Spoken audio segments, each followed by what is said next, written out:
Do you know what he's saying about you then? He actually can listen to me.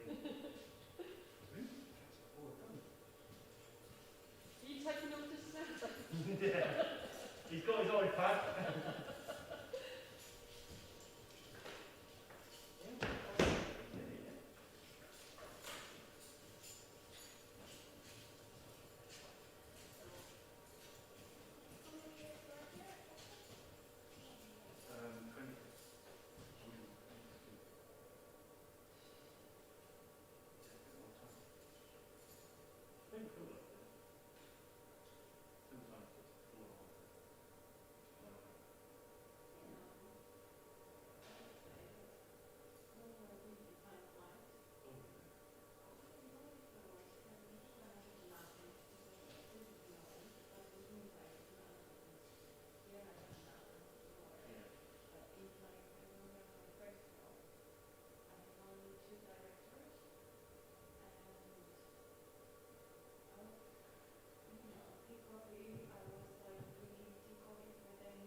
Have you met Nigel before?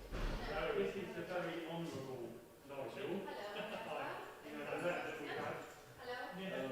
Very honourable. Did you like that? Yeah, I like that. I like that. He's a very important man. He's the man with the money. What's left of it? That's Yeah. right. Are you off to the dinner? Are you off to the dinner? The dinner? Yeah. The invite that they sent you. Oh, yeah, well, I responded to it. Have you not? He's I'll not. have a look. Oh, yeah. He can't keep it up on that. So what do you do? And this is Captain Malik. Oh, lovely. Lovely to meet you. I'm a technical assistant to Laura Premier. Okay. Here in Sherry. Oh, great. Yeah. That's nice, isn't it? Yes. It's quite a lot. That's nice.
asking about the Hindu Social Centre.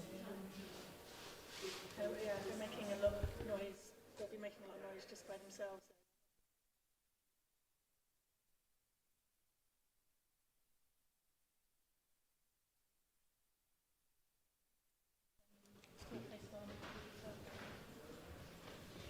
I think a bit of gracious kind of apology for being very slow about it might come in handy.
Come that way, sorry, I always have that reserved for me.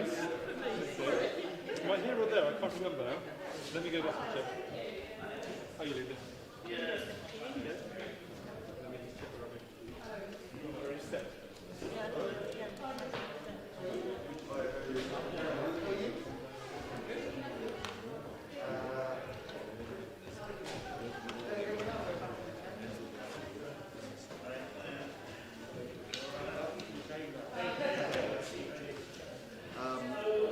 No, the Constitution doesn't allow it. Sorry? I'll have to tell her.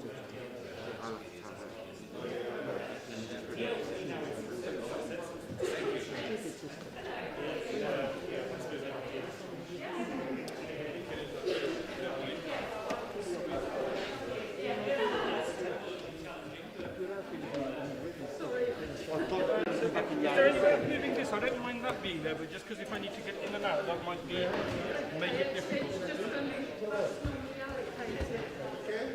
Oh, is it? Because there's an empty seat on the seating side. I don't mind that, but just when the might be difficult. If I need to get in and out, that's the thing. Otherwise it will begin to come to spin. I might be okay, but just in case I need to get out. I don't mind that, it's just this microphone. Shall I put it on that side? Does someone want to Some of these sit fair enough. Fair enough. Okay, well we'll see how we get on.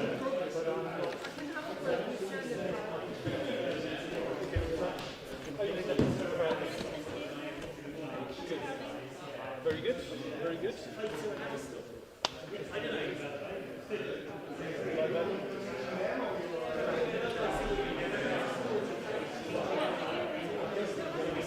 I just mentioned it because that's the only place I can put it to get the sound. Because it's like a registered building. It's, Yeah, I'll try not to knock it then. yeah, and just be aware I will pick you up if you're talking. Okay. Try not to whisper something discreetly that's going to broadcast to everyone.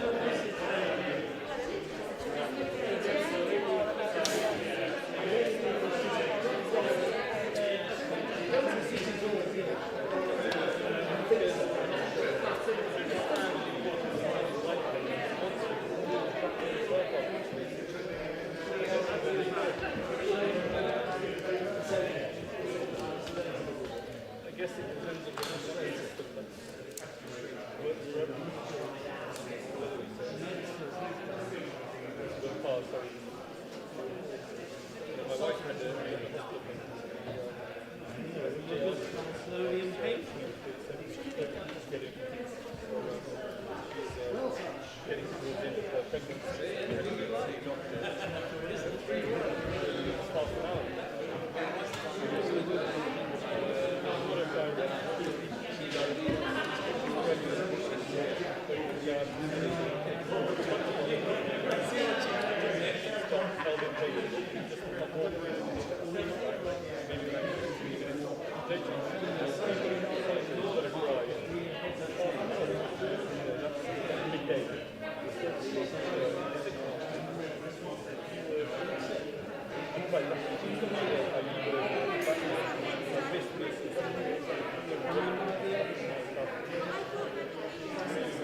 Well, welcome back to the Chamber, and welcome to all the new councillors for the very first time in this council chamber. Okay, item 1, apologies for absence. Jennifer? Lord Mayor, we have apologies this evening from councillors Raymond, Haynes, Tidball, Hayes and Humberston, and I don't know of any other apologies as yet. The floor might have some.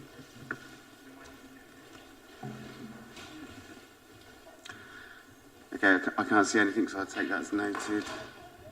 Item 2, declarations of interest.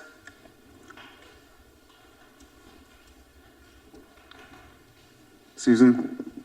Later on the agenda, there are a couple of items around Oxford University Hospitals. Actually, we're not taking that motion now, so there aren't any. Okay, fine, I'll sit down again. That's why we had a pre-meet. Sorry, couldn't resist. Okay, item 3, minutes. So council has asked to approve the minutes as correct record 26th of July 2021. By assent. Yep, noted. Item 4, appointments to committees. I believe there are none. Item 5, announcements. So the Lord Mayor, this is I. So just quickly, there are a few events that I have attended since the last full council meeting. So the Mad Hatter's Party, which was the Oxford Leyden link, which it was an absolute honour to take my mum along with me for a civic engagement. Oxford United v Lincoln. We also had the Headington 5-mile road race. Unfortunately, I couldn't participate, but I did spend most of the day there speaking to the volunteers and organisers, which was a very well organised event. We also had the blessing of St Giles's Fair, which I thoroughly enjoyed, and the opening of St Giles's Fair, an evening at Dorchester Abbey, visit to the Story Museum, and those who haven't attended, please do when you can. Headington Autumn Market, the Battle of Britain service at St Michael's Church, Northgate, Insignia at All Souls, which was a very well attended event, which Councillor Brown also attended as well. And we had the Sukkot Jewish Cultural Fair at Broad Street, the Oxfordshire Farewell Reception for Sir Tim Stevenson at Blenheim Palace, and the opening ceremony of the Anniversary Building and Riverside Pavilion at St Hilda's College. And also, it was also an honour, and I believe Reverend Buckley will elaborate a little bit more later on, the 50th anniversary of St Michael's becoming the City Church, and New Marston Gardening opening at New Marston School, and the Lord Mayor's Franchise Walk, which is at Folly Bridge today, which I'll elaborate a little bit more on the next full council, which Susanna Pressel was also in attendance as the Queen, but we'll elaborate a little bit more on the next full council on that one. Okay, Deputy Lord Mayor, any announcements? Yeah, thanks, my Lord Mayor. Very briefly, like you have found that the number of events is increasing, not altogether surprising, as things touchwood get a bit more back to normal.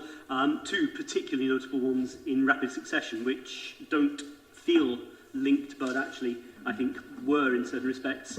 An excellent event, opening an exhibition of a tapestry of Palestinian history here in the long room in the town hall a couple of weeks ago, followed 2 days later by, I suspect when you were at Battle of Britain commemoration service, I was at another one in your place at Carterton, out near Brize Norton, and both of those events, frankly, a privilege to attend as a reminder of the history that we all of us live within and that still very much affects us.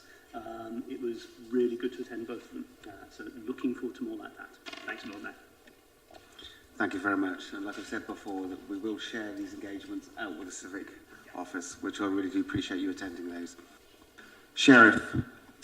Yes, Lord Mayor, I was pleased to deputise for you last Saturday, opening the new facility at Oxford Rugby Club. They've used the lockdown well to completely refurbish, so that was really great. And then they played their first game in 2 years in teeming rain. But prior to that, the previous Thursday, the Sheriff's responsibilities to oversee the roundup on Port Meadow. Deeply envious of the fact that Jean Fuchs, the late lamented Jean Fuchs, did this on horseback when she was sheriff, and I thought not to be outdone I would do it on my electric mountain bike. So I found that the cows respected it every bit as much as the average Oxford motorist respects a cyclist. So that worked very well. More to the point, they got the all clear from the vet for TB, which is good because last year there was a scare. And it creates havoc, actually, if that happens. So it was a very good, albeit wet, occasion. The roundup went extremely well. I was delighted I could overtake the quad bikes, and the breakfast at the Plough was superb. Thank you. And thank you again. Okay. Our City Rector, Anthony, is there anything you'd like to say? Thank you very much, Lord Mayor. Thank you, everybody. It was very kind of you and other councillors to come to St Michael's last week. And the Lord Mayor, on behalf of the Town Hall, on behalf of all of you, did kindly present a new scarf for the City Rector, or for the church. The last one was given 50 years ago, and it is worn well. This one will last for the next 50 years. If I could just say, in the service sheet from 1971, it pointed out that many present could remember when St Martin's Carfax closed in 1896.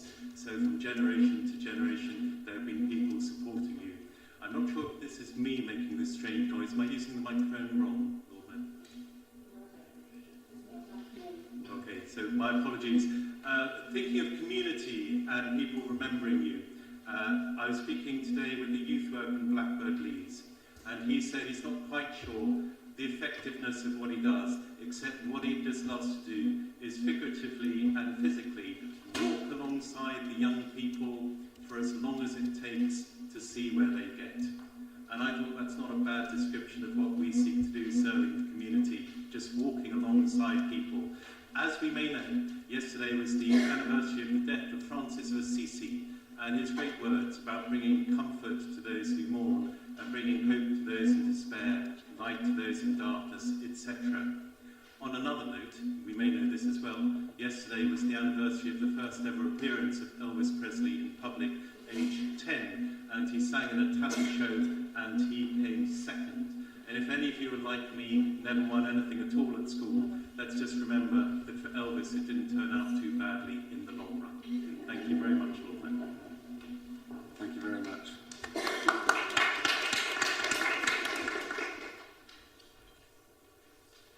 Actually, there is just one announcement from I. So, around 6:15, 6:20, I'm going to be leaving the chamber and I will be handing over to the Deputy Lord Mayor. And the reason that is because I will attend in the Lord Mayor's parlour because there's the Radio Charwell Awards for volunteers, and there are two volunteers who served over 50 years. So I should be in there. So I should roughly come about later on the public addresses, but we'll keep in communication on our WhatsApp group, and I'll come in. Thank you. Okay, item 6, public addresses. Yes. How dare I? I forgot the leader. Sorry, over to you, Susan. Thank you, Lord Mayor. I just wanted to say a few words because I thought that this is the first council meeting that we've had since the really shocking news that all of us have been trying to absorb about the really tragic murder of Sarah Everard, and I think that's just had a huge impact on many women, girls and indeed men and boys around the country and indeed around our city. And so I thought it was appropriate to give us a moment or two to reflect on that, but also to remind people that on the 15th of November, just checking my dates, yes, it's correct, we have the annual meeting with the Police and Crime Commissioner and the Chief Constable, and I think it is going to be particularly pertinent, therefore, this year for as many members as possible to turn up to that event in order to ask questions on behalf of our constituents, particularly around Thames Valley Police's challenges when it comes to giving confidence to women and girls about their safety in our city. So I would encourage people to turn up to that event in order to put those questions. But I also wanted to say on behalf of all of us how very, very saddened we are in this city about the current state of affairs, and in particular about the tragic loss of many women across our country, but particularly and most recently Sarah Everard, and I'm sure that everybody in this chamber's thoughts will be with her family and friends over these incredibly difficult continuing weeks and months. Thank you. Agreed. Chief Executive? Nothing from me, Lord Mayor. Chief Finance Officer? Chief Officer Monitoring? Chief Officer Monitoring? I can get my words out there. Tongue twister. Sorry. Let's start again. Public addresses, there are none. Item 7, Integrated Performance Report. Councillor Ed Turner, please. Thanks very much, Lord Mayor, and it's great to be back in this room. And I'm sure everyone thinks it's great to be back talking about an integrated performance report as well. Just as a reminder, the reason this comes to Council, although it's an interesting report anyway, is not really for the quite large amounts of information on our performance and on our finances, but rather because there's a specific recommendation which I need to draw your attention to. It relates to paragraph 12. There is essentially an in and out transaction where we receive money from Homes England and we spend it again, we hand it out again. In order to do that, in order to not just hoard the money, we need to grant council approval to that recommendation. The rest of it is, I suppose, for information, otherwise we'd have just noted it with the minutes. But I think it may be useful just to pause on the Council's financial position and just maybe mention where that is at the moment. We, of course, set a budget and a medium-term financial strategy for this year and the ensuing 3 years. Which drew very heavily on our reserves, £11.3 million reduction in our reserves. So about half of all the, slightly less than half of all the usable reserves, all the available reserves, half of the usable reserves being expended. And that's to cover the many impacts, lasting impacts of COVID. Of course, last year and in the early months of this year, we did receive some compensation from government. But we ended up particularly badly affected as an authority compared to other councils because we rely significantly on income. I'm pleased we rely on income. That's not to do with speculation. It's to do with a historic property portfolio, things like the covered market, large parts of the city centre, for which we received zilch, nada compensation from government, and also, of course, our trading with our companies. That means we've been particularly badly affected and not compensated there. So because we've got decent levels of reserves, we've been able to cover that off, but it does mean a much less resilient situation in the future. Going forward then, we've also, as you'll see on this monitoring report, identifying pressures even taking into account the projected reductions in income. So I think the two which are flashing particular red lights for me are around car park income and also around commercial property income. And we're going to have to look quite carefully to see how those recover.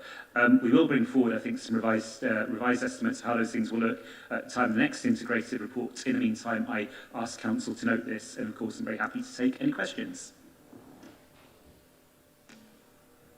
Councillor Wade. Sorry, thank you very much, Lord Mayor.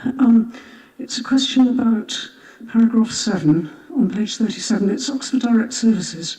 For the financial year 1920, they had made profits of 1.67 million, and we were told that we should get a dividend of 1.2 million, but it wasn't forthcoming because people knew that 2021 was going to be difficult.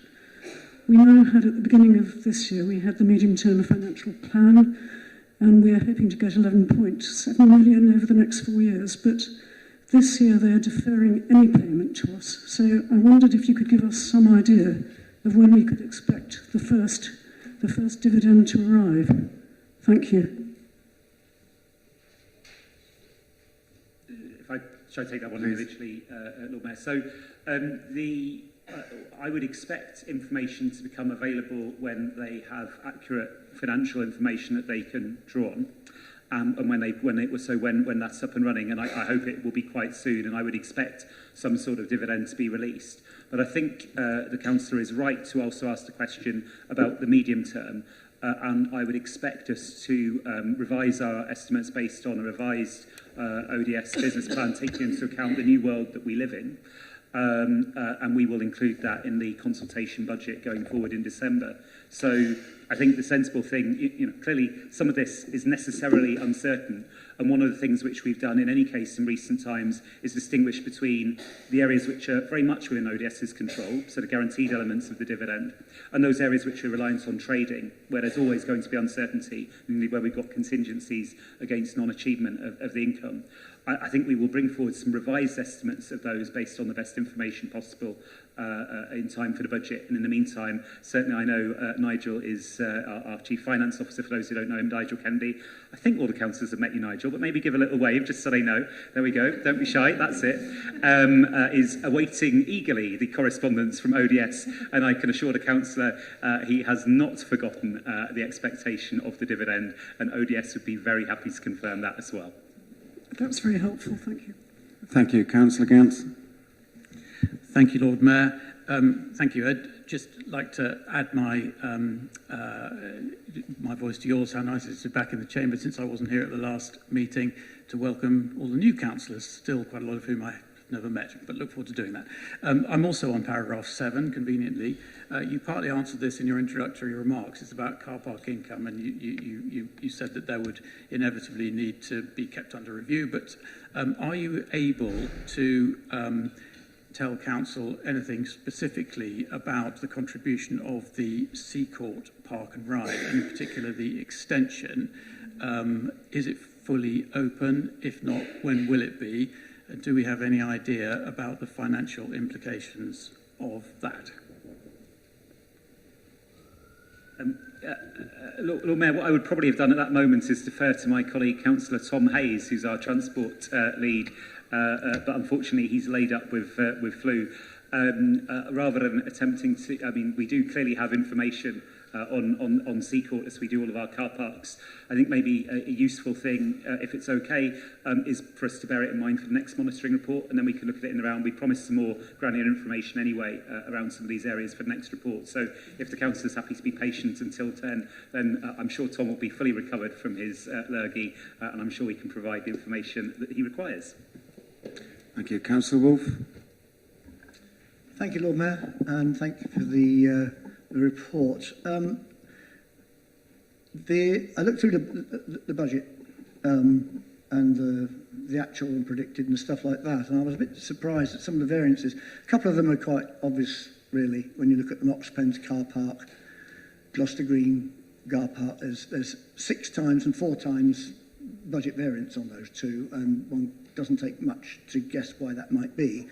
But there are 2 others which I didn't quite understand. I'm not quite sure whether Finance Panel has had a chance to look at all of these, so forgive me if they have already and answers been forthcoming. Parish payment system, 5 times budget variance, and tower blocks budget variance, also very large. I mean, doubtless there are reasons behind that, but I think it behoves us to ask the question. There's also a minor question. I'd just like to know what the city cycle schemes are that are referred to on page 39, because I'm quite interested in that and know whether it impacts the LTN stuff, for instance. But main question really, I suppose, is tower blocks budget variance. That's on page 54. I think it's the appendix. Thank you. Okay, there was a bit of detail in those ones, Lord Mayor. I suspect that the capital points may be around the phasing between different financial years, but let's get back to the councillor with a written response, if I may, on that again, rather than trying to add it. Yeah, and that's fine. Yeah, on the city cycle schemes again, that would have been another one for Tom, but he's ill. Thank you. So we need a seconder for the proposal, which is to agree 10 million to the capital programme. Councillor Hollingsworth. Ed, do you want to sum up? No. Thank you. We'll now take this to the vote. Yes, agree. Yeah, okay. Integrated performance report. So it's agree 10 million to the capital programme. That's what we're voting on, for those who are unclear. Okay, those in favour, raise your hands, please.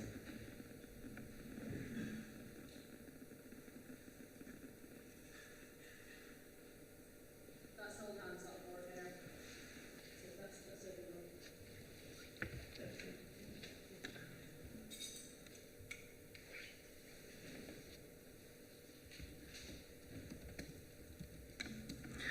Okay, item 8, a bid for government RSAP funding to support the council's homeless strategy.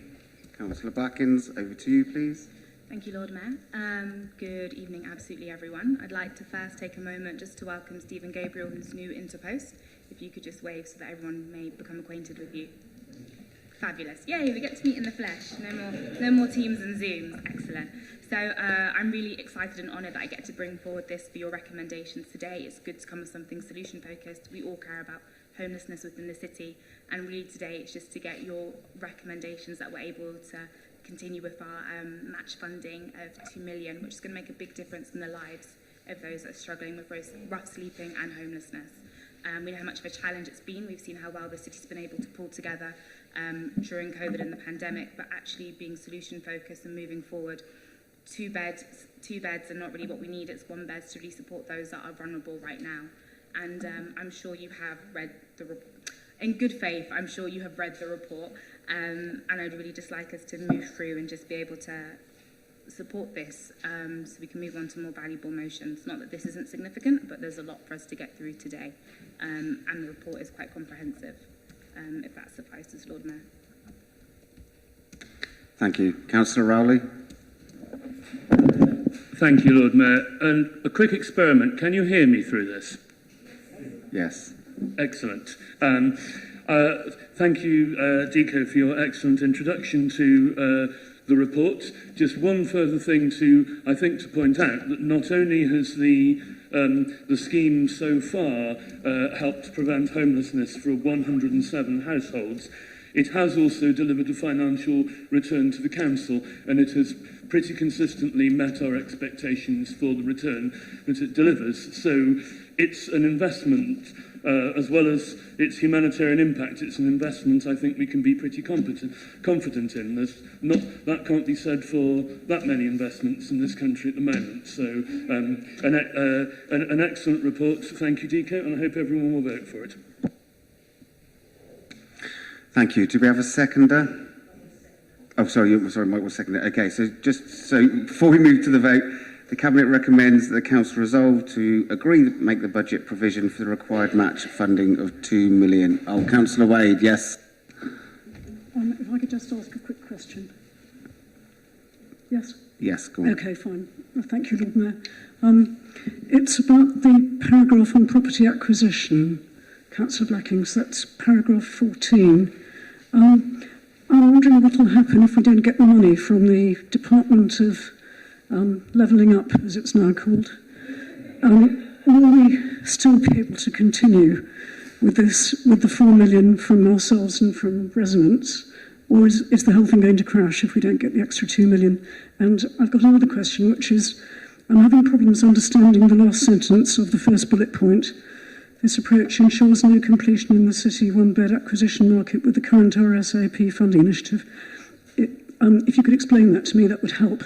But I'm assuming that both the 3 to 4 bedroom HMOs in the city and the 1-bed flats outside the city are all going to be okay for the funding from the DLU. They'll all be acceptable. So, sorry, that's 2 questions in one, but I'd be very grateful for your answer. I think I caught 3 questions, actually. Could you please repeat the first one? I believe I got the second and third. Yeah, sure. The first question is, if we don't get the 6 million, if we only get 4 million because the DLU aren't prepared to go along with what is being projected, are we still going to be able to go ahead with Response, I think they're called?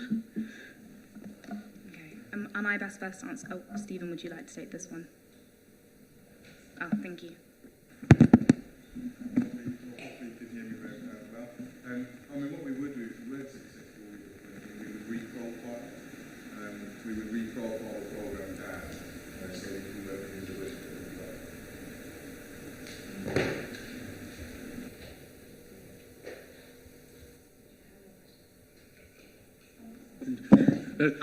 I think that's a misprint in It should read that sentence. It should read competition. Sorry to interrupt, rather than completion.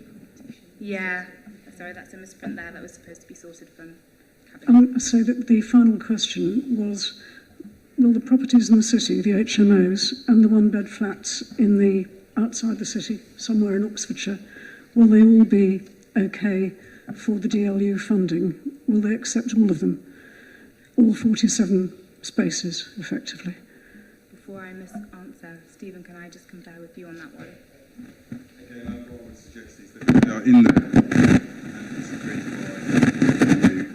sorry. If it's in the programme by DLU, then it would be satisfactory.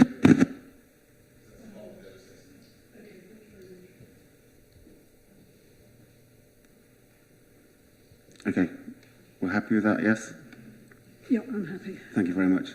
Just to remind people to go through the chair. Sorry to sound pedantic, but first time back in the chamber. Okay, just remind people then, so we've got a seconder and we just need to vote. So those in favour to raise their hands, please.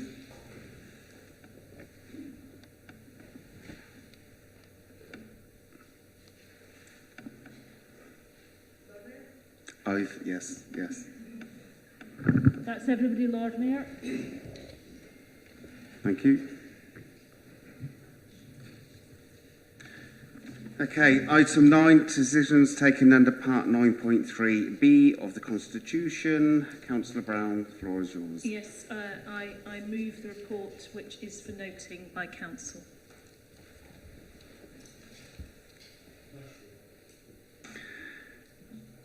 Any further questions? Seconder? Councillor Turner, okay. Okay, again, let's move to the vote. Those in favour, raise your hands, please.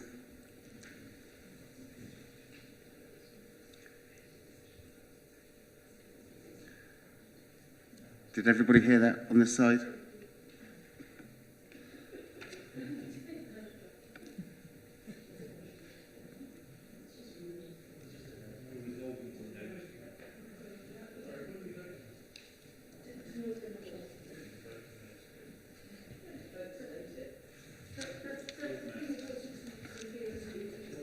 Okay.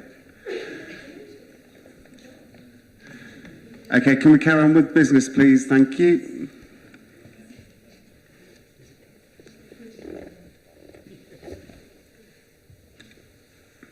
Okay. Item 10, Cabinet Minutes from the 15th of September. And I believe we have Councillor Smith wanted to speak on this.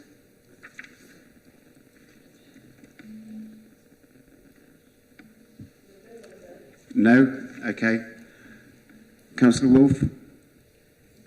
Thank you. Yes, Lord Mayor, just a quick question. I'm referring to decarbonisation programme update, para 46, page 74. This is about ice rink and I think ox pens, dropping them from the Salix programme in order to stay within budget, as I understand it. The word that's used here is de-scoping of the programme. But I think I read somewhere else that actually those two projects that have been de-scoped or whatever from the Salix programme are going to be funded from capital reserves, which is true. Are they just basically being dropped and that work isn't going to happen? Okay, I can see some nodding there, being dropped. Yes. Okay. Can we confirm instead of nodding heads, please? Oh, sorry. Yeah. I mean, I'm sure we'd love to look at other ways of doing them, but it's not included in this. No, it's had to be dropped, unfortunately, for the time being. Sorry, Mary. Apologies. Yeah, they were looked at, and the obviously that it's gone ahead of budget, and so we needed to contain our budget. And when we looked at them, the ice rink and Rose Hill Community Centre had fewer carbon benefits for inclusion in the programme than going with the others. So that was the reason, so that we could maximise the funding that we could get through Salix. Thanks.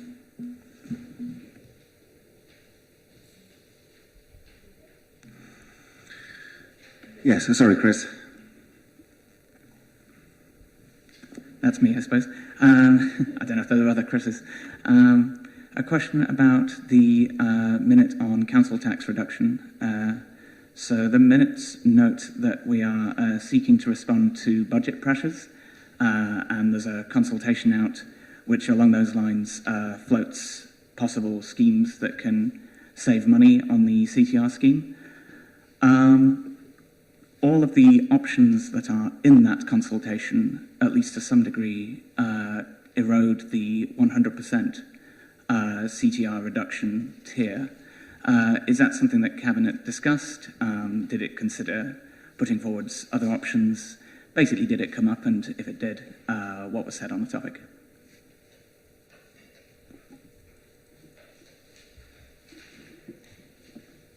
Yeah, do you want me to respond? Thank you. Yes, Councillor Aziz, please. Thank you for the question, and also thank you for being part of the scrutiny committee which looked at detail at the proposal for the council tax reduction scheme and all your robust questions. So no, the Cabinet has not discussed reducing anything from potentially from 100%.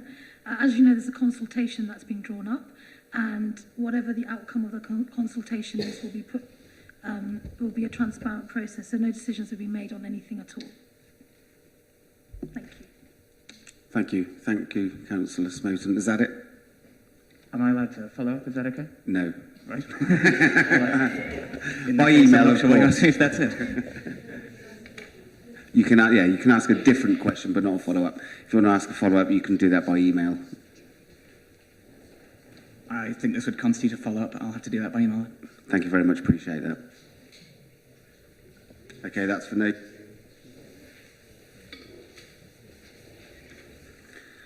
Item 11, questions on notice from members of council. Just to remind people, questioners can ask one supplementary question to the Cabinet member.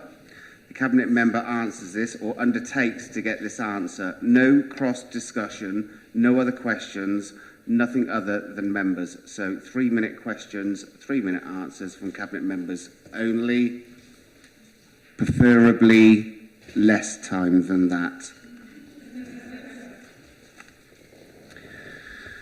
Okay, Councillor Jarvis to Councillor Upton. No supplementary. We're starting off well. Councillor London Mills to Councillor Rowley. Councillor London Mills to Councillor Rowley. Councillor London Mills to Councillor Rowley. Oxford Direct Services and Park Services. Councillor Wolfe to Councillor Rowley, HVO Fuel. No supplementary, Lord Mayor. Pleased to hear we're on to it. Councillor Smoten to Councillor Rowley, the housing management software. Yes. Do you have any comment on whether the review and the lessons learned will be published? And if it will, do you know roughly what timescale that might be? Thank you. The review obviously will be brought before this council, so will be a public document. I'm anticipating some preliminary findings towards the end of November, beginning of December, but this is an ongoing process, so we will continue to consider lessons learned from this, certainly until all of the updates from QL, and there are a significant number of upgrades to the programme, which will, for accounting reasons, will have to be completed after the beginning of the new financial year. So I'm not anticipating a full report until then, but information will be provided to members in the meantime on lessons learned as we go along. Thank you. Councillor Fuweather to Councillor Rowley. Same question. Okay. Councillor Jarvis to Councillor Rowley. Digital versus cash payment options. No supplementary.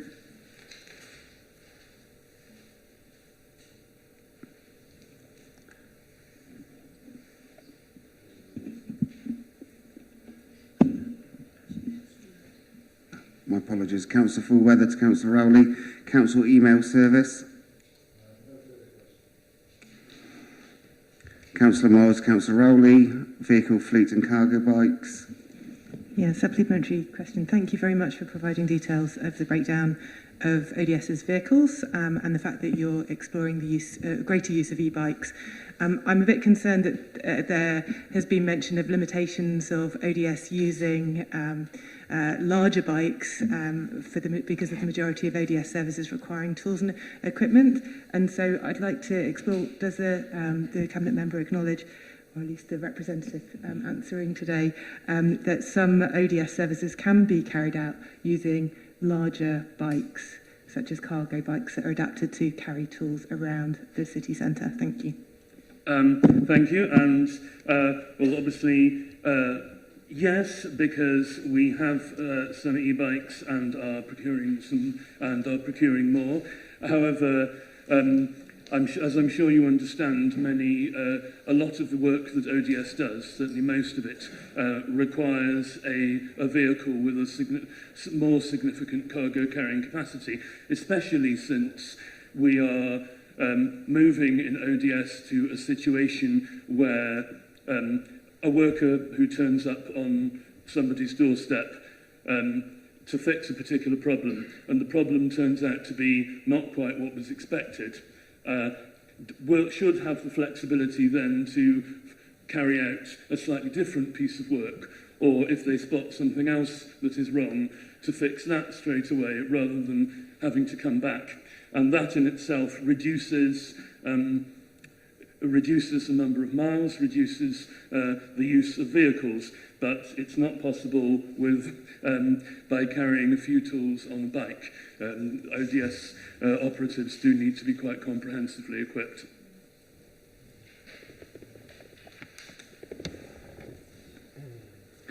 Councillor Jarvis to Councillor Clarkson.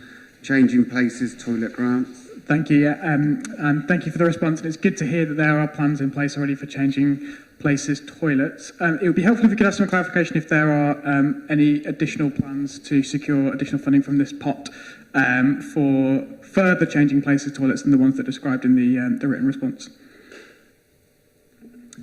I'm not aware of any, but I'm happy to get a written response to you. Okay, thanks.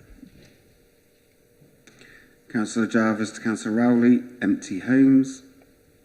Yeah, thank you. Thank you for the response and for the level of detail, which is incredibly clarifying and also quite worrying, I think, in terms of the scale of the problem. I think it would be good to hear what steps the council is able to take to attempt to reduce the number of empty properties in the city, whether cabinet member can provide any assessment of what the options are in that regard. Thank you. Well, as you'll see from the response, we charge a steeply increasing rate of council tax premium depending on how long a property has been empty. We have an empty homes officer who does excellent work in bringing long-term empty homes back into use.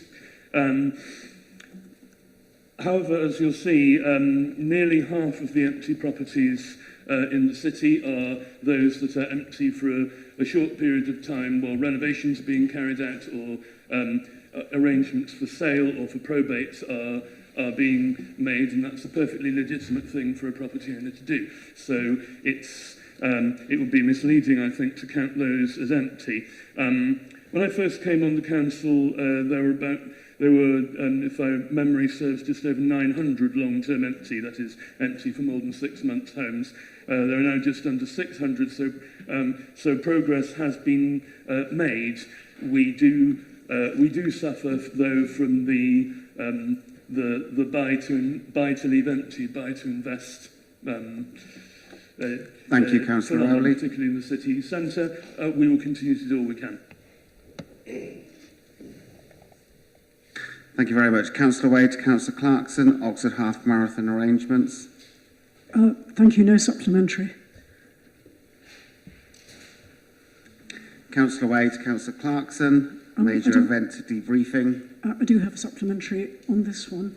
I'm wondering if it would be possible for city councillors involved with some of these events to be present at the SAG debrief. I know, for instance, with the Oxford Half Marathon that several councillors will be monitoring the race, and I think their input could be useful. Could you consider whether this is a possibility? Thank you. I could certainly consider it. At the moment, though, the system, I mean, from my perspective, tends to work quite well.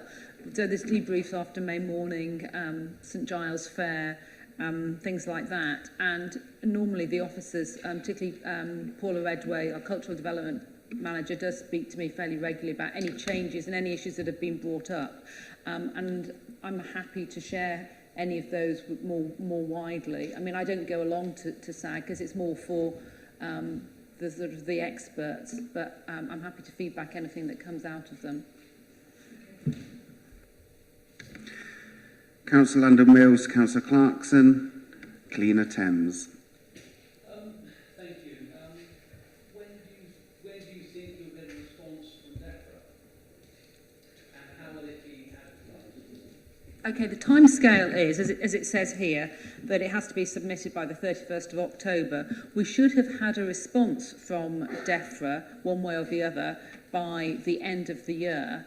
and then I think that the plan is for the work to be carried out so that the designated bathing status comes in. I think it's June, but it's May. Thanks, Mish. Yes. So that's what we're working towards at the moment.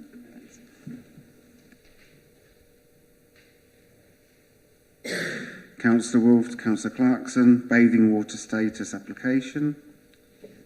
Lord Mayor, I've got 3 questions to Mary, 4, 5 and 6, and I don't have a supplementary question to any of them. Thank you, Mary. Please take note, Council, and set an example on this and follow this, please, in future meetings.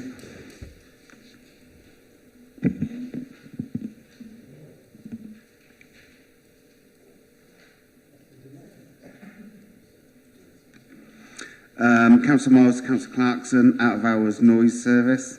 I have a supplementary. Thank you, Councillor Clarkson. Just in terms of, first of all, clarification, can you clarify what's meant by the callers declining a visit?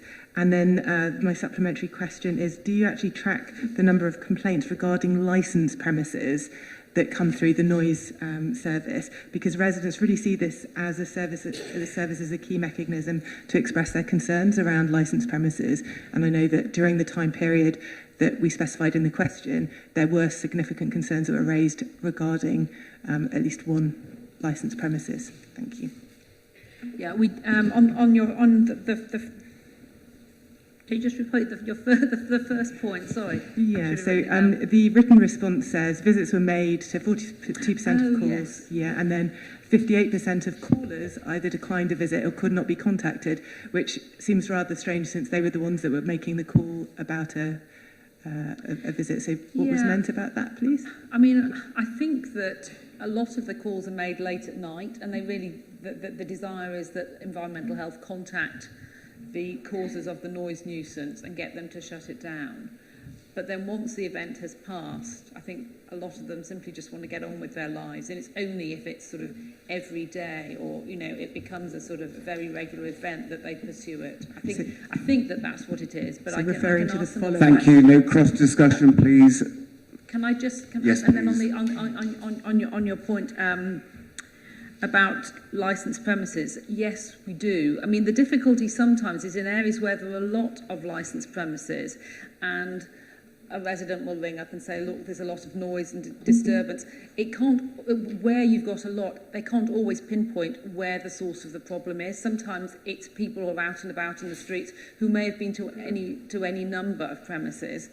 But yes, where they can, we do, and we log that, and we will consider that when we next review the application. Yeah, is that okay? Thanks. Councillor Miles, Councillor Clarkson, noise nuisance from outside dining. No supplement. Councillor Miles, Councillor Clarkson, temporary events licences. No supplementary. Councillor Ross Smith, Councillor Turner, internal. No supplementary. Thank you for the answer. Councillor Landell Mills, Councillor Turner, Broadwalk at Port Meadow.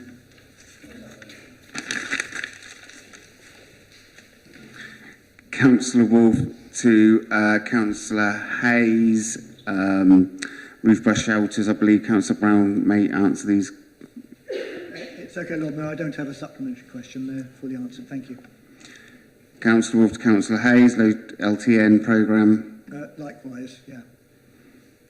Councillor Malik to Councillor Hayes, LTN schemes. Thank you, Lord Mayor. Yeah, I do. I mean, I appreciate the answer. Obviously, Tom is not here. I wish him well. He's not well, we heard earlier. I don't agree with this because I think East Oxford is being just targeted in my point of view, because if you talk about I being a taxi driver, I can tell you how much rat run routes are in North Oxford. None of the experimental has been taken, and that was the question, why? Well, Lord Mayor, I think as these questions are about the County Council's low traffic neighbourhood schemes, I think these questions are probably better directed to the County Council.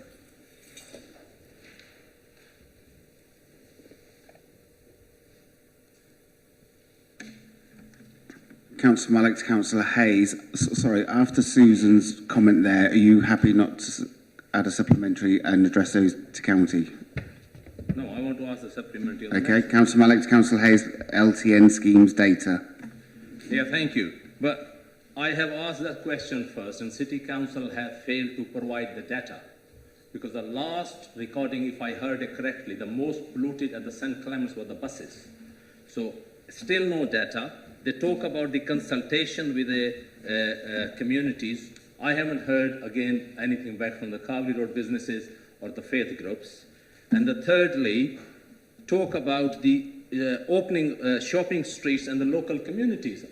No disrespect, area I represent, Oxford Road and Holloway, their business are between 2 o'clock till 5:30, 60% down. They got the books out there. So I don't know which street you have opened for business and who benefited it. I am going to refer Councillor Malik back to my previous answer, which is that you do need to speak to the County Council about the data on their schemes. Councillor Gant, Councillor Hayes, ZEZ. Yes, thank you. A quick supplementary, please, Lord Mayor. Thank you for the information about the location of the cameras, which is very good to have. But there are a couple of other questions in my question which Councillor Brown may be able to help me with. Do you know who will carry out the enforcement? The question on clarity on timescale was specifically about the technical issues. I was given an answer about the launch date. Would I be right then in inferring that the technical issues are solved? Well, sorry, the answer to your supplementary question is actually in the written answer. It says enforcement will be carried out by a contractor, Conduent Public Sector UK Limited. Thank you. Councillor Gant, Councillor Hayes, ZEZ comments about delays. Yes, I have a supplementary on this one too, please. I had to read it several times to try and work out what it meant, but the suggestion that delaying the introduction of the ZEZ would make trading conditions better appears to imply that introducing the ZEZ will make trading conditions worse. I don't believe it will. Do you? As this all relates to some remarks made by Councillor Hayes, I don't really feel it's for me to comment. Councillor Landell Mills, Councillor Hayes, ZEZ1. ZEZ2. ZEZ3. Councillor Landell Mills, Councillor Hayes, Air Quality Monitoring Station. Councillor Malik to Councillor Hayes, Connecting Oxford. I'm sure I will get the answer is a county issue again. But due respect to Tom Hayes, he's very happy to get photographed everywhere when they're claiming all these.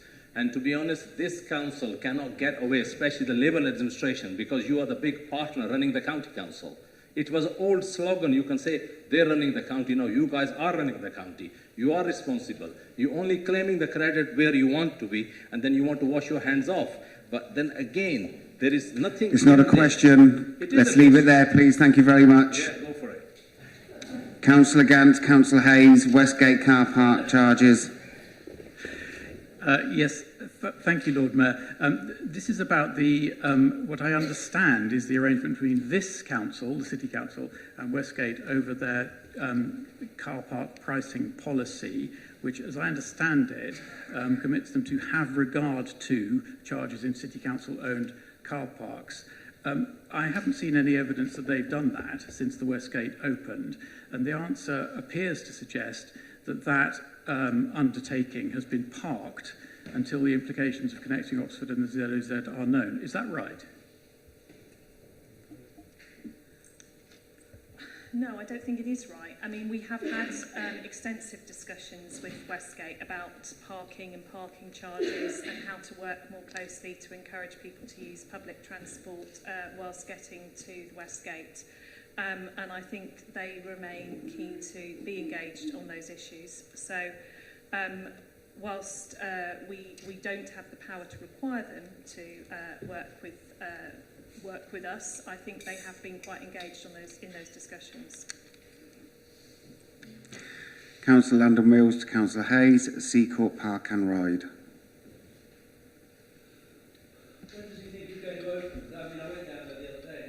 Can you turn your microphone on, please? And can you answer? Thank you. Would he be able to advise when they might open the large extension? I think I'd have to get your written response on that.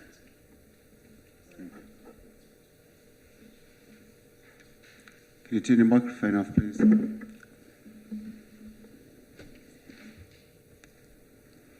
Councillor Wolfe to Councillor Hayes, e-cargo bikes grant funding. No supplementary, Lord Mayor, thank you. He's going to make a very good Lord Mayor. Councillor Pegg to Councillor Aziz, numbers of Afghan refugees. When do you expect the council to have sourced this housing, and when are you expecting the Afghan refugee families to arrive in Oxford? Thank you, Councillor Pegg. A number of Afghan families have already arrived in the city. They arrived several weeks ago, and the county is leading on the response. And that's basically what I can tell you. And we are working very closely with the county and with private landlords and others to source housing for families.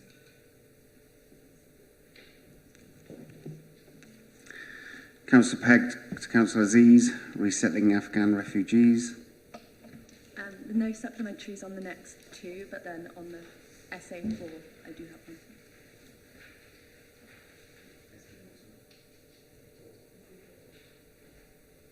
Councillor Pegg to Councillor Aziz, supporting Afghan refugees. Besides providing accommodation, is there any other support? Sorry, Councillor Pegg, may I ask you to turn your microphone on, please? That's my hearing aid. Sorry.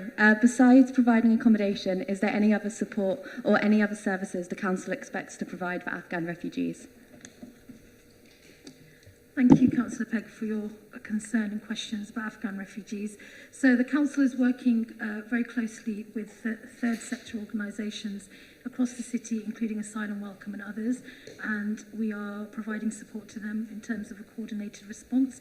This is an ongoing emergency. As we know, the crisis in Afghanistan is far from over, and I think it's really important these questions are being asked, and there's a level of interest from members in relation to supporting Afghan refugees. So thank you. Councillor Pegg to Councillor Aziz, Operation Warm Welcome. No supplementary.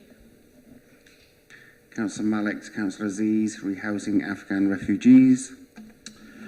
Thank you, Lord Mayor. Do you have any time scale when you're going to be rehoused these people? Because I'm sure if they're already here for some weeks, I'm concerned about their mental health, which already suffered probably during traumatic time in Afghanistan, and just living in the hotels for the young children, elderly, so their mental health issues are obviously. So does this council have a deadline when they're going to be rehoused by? So, Councillor Malik, thanks again for your question. Very important issues you're raising about mental health. Fully agree with you. So, very sadly, the Home Office is in charge of running this scheme, and horrifically, as we know, there's been many documented cases of what's happening with people coming not just from Afghanistan in relation to the kind of accommodation they're living in, etc., and the impact it's having on them. So the council is committed to working closely with the county and, as I said, with third sector organisations. We are also in contact with private landlords to ensure that housing is available. I cannot tell you how long families are staying in bridging hotels. This is a very important question that needs a response. The response can only come from the Home Office, who are in charge of that aspect of this response. But I agree with you fully about your concerns. Thank you. Councillor Pegg to Councillor Aziz, reducing LGBTQ plus hate crimes. Thank you for your response, and I was pleased to see you responding to the rise in hate crimes, and you know what your focuses are going to be. But could you offer any more specific examples of what you plan to do to counter the rise in hate crimes against LGBTQ plus people? So, Councillor Pegg, thanks again for your very important question. There has tragically been a reported rise in hate crime, homophobic hate crime in our city, which aligns with a rise across the country as well, which obviously is fully unacceptable. So Councillor Brown has already raised at the start of the meeting that there's a meeting with the Police and Crime Commissioner coming up in November, and I think it's really important for everyone to ask questions there as well. The council has been supporting a number of organisations that work with members of the LGBTQI community. We are continuing to do that, and I'm organising a meeting with officers to discuss the rise in hate crime, in particular homophobic hate crime. I've also contacted Thames Valley Police to ask for a breakdown in data, which when I have, I'm very happy to share with you as well. And I do think this is a cross-party issue, and I'd be very interested to work with all members here to ensure that there is zero tolerance to any form of hate crime in our city. I'm deeply concerned about what's happening in relation to homophobia. Councillor Brown opened this meeting this evening by talking about misogyny and the horrific murder of a young woman. We also know another woman has died who's a teacher. I deliberately raised that point because there is plenty of evidence that shows that these crimes against minorities are not happening in isolation, they're not happening in silos, and we need to connect the dots between all of this. And I'd like to just finish up by saying I stand in full solidarity, as I'm sure everyone else here does, with the LGBTQI+ community in our city, and specifically with trans people and trans women who I know are particularly feeling very anxious right now. But thank you very much for your question. Councillor Pegg to Councillor Aziz, reducing transphobia. I did have a supplementary, but I think Councillor Aziz has probably answered it now. Councillor Smith to Councillor Aziz, supporting the Hindu community. Yes, thank you for your reply. And I also note your reply to the public address, which we've got later on in the agenda. I'm pleased to hear that you agree that the derelict former changing rooms at Court Place Farm might be a suitable home for Oxfordshire's Hindu community. Will you be working with the relevant Cabinet colleagues to make sure that that site is brought forward to the market ASAP, so that its potential for community use isn't wasted for a moment longer than necessary? And would you please keep me informed of the timetable for that work? Thank you. So, Councillor Smith, thanks for your support for the Hindu community. I echo what you're saying. We understand that this is an established community in our city who are anxious about not having a specific prayer space. What I'll say to you is later on in this meeting we will be hearing from the Hindu community themselves. The Council's been working very closely over the past months to look at specific sites that could potentially be used in conjunction with the Hindu community and other community groups as well, and we are committed to continue to do that. In terms of your time scale, I cannot give you a specific answer to that right now, but I'm happy to work with officers and come back to you and give you a response. Thank you.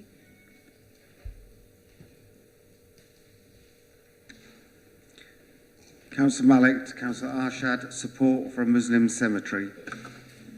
Thank you, Lord Mayor. The question is very clear, but I'm quite confused on your answer. You contradict kind of yourself. In the second paragraph, you say it's far too early to predict, and then you go on to say, no potential site inside the city have been identified in the local plan 2040 local plan for the Oxford is unlikely to identify the new burial site. So which one is it? Either it's too early to predict, or you actually not considering it. So what are you saying?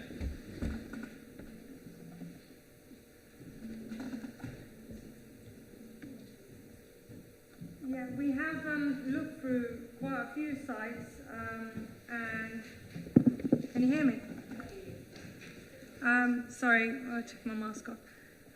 Yes, we've looked at quite a few sites, but we haven't identified a burial space in the city. As you know, that this is a national crisis. It's not particular just to Oxford, but we are working with neighbouring authorities to find out, to identify a particular site so that we can help all our communities.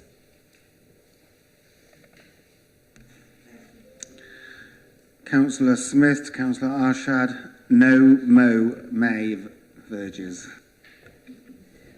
Thank you for your answer, and I look forward to working with you identifying those verges which cannot be part of the NOMO. Thank you. Councillor Miles to Councillor Arshad, litter. Councillor Alshed, I'm sure you'll agree that once every 15 days is not a high enough frequency for those radial residential streets adjacent to a concentrated area where there are takeaway and licensed premises. So what new technology are you planning to trial to improve ODS's service provision with regards to litter collection? Thank you. Thank you very much for your question. Would it be possible to the officer, Mish, if you can remind me what some of the new technologies were that have come into the market? May I just interject? It would probably be best, my apologies, is that for an officer response by email. Thank you.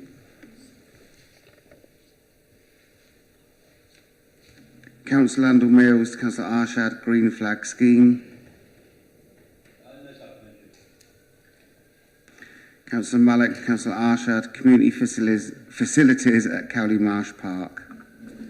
Thank you very much, Lord Mayor. Thanks for the answer. But as the council or anybody will be aware, the schools you cannot use it because of the safeguarding issue when the kids are there. So please do not identify these are community facilities, because when the people want to go, you're not allowed to go in. And there is the example on the Aspire. Is there a question? It is a question. And let's make it a question now then, please. I am making a question. So what makes you write that because under the safeguarding, the people can't use the facility in the daytime because the school is running?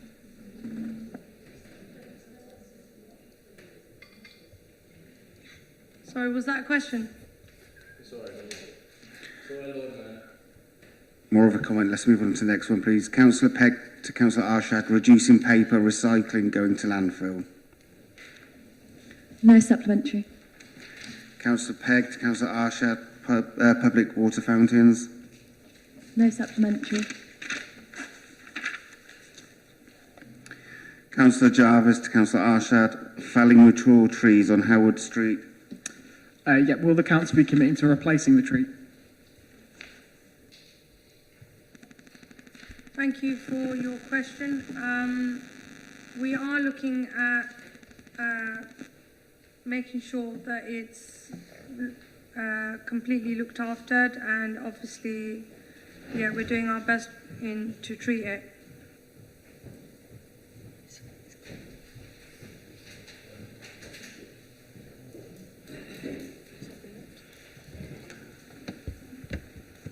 I think what Councillor Arshad will do is follow up with an email as well. I think that would be best.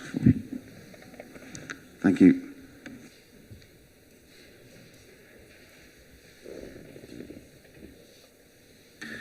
Councillor Wade to Councillor Hollingsworth, biodiversity gain mapping. Thank you, Lord Mayor. I do have a supplementary. It's because the CTA map doesn't include Cutslow and Sunnymead Park, which is, when I looked at it after having received your response, I was concerned to find that it wasn't there, and that's one of the reasons why it's very important from the point of view of my residents that there should be a special biodiversity net gain map, which includes smaller areas like the Cutslow and Sunnymead Park. Port Meadow, the other side of the ward, is included, but not Cutslow and Sunnymead. So I wonder if we could have a map to include the smaller areas.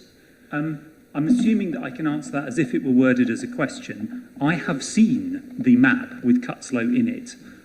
So I think what we might need to do is identify the correct document. That link goes to about 20 different maps. And you may have missed it because it doesn't include Cutslow in the name, but it definitely is there. I've actually seen the thing. It's clear. So we're not allowed to have a dialogue, Liz, so turn your microphone off. So I shall continue answering. But it does, please be reassured it does exist, and I will ensure it's sent to you. May I just remind councillors we're asking questions, okay? Not comments or statements, please. Thank you. Councillor Landell Mills to Councillor Hollingsworth, biodiversity gain mapping 2. Can you turn your microphone on, please? Thank you very much for the answer. I think you've misunderstood my question, which is about what will happen in the future.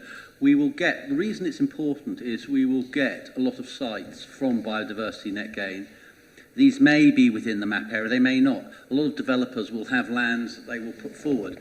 these will all, in effect, be a payment to the people of Oxford and Oxfordshire as part of the planning application.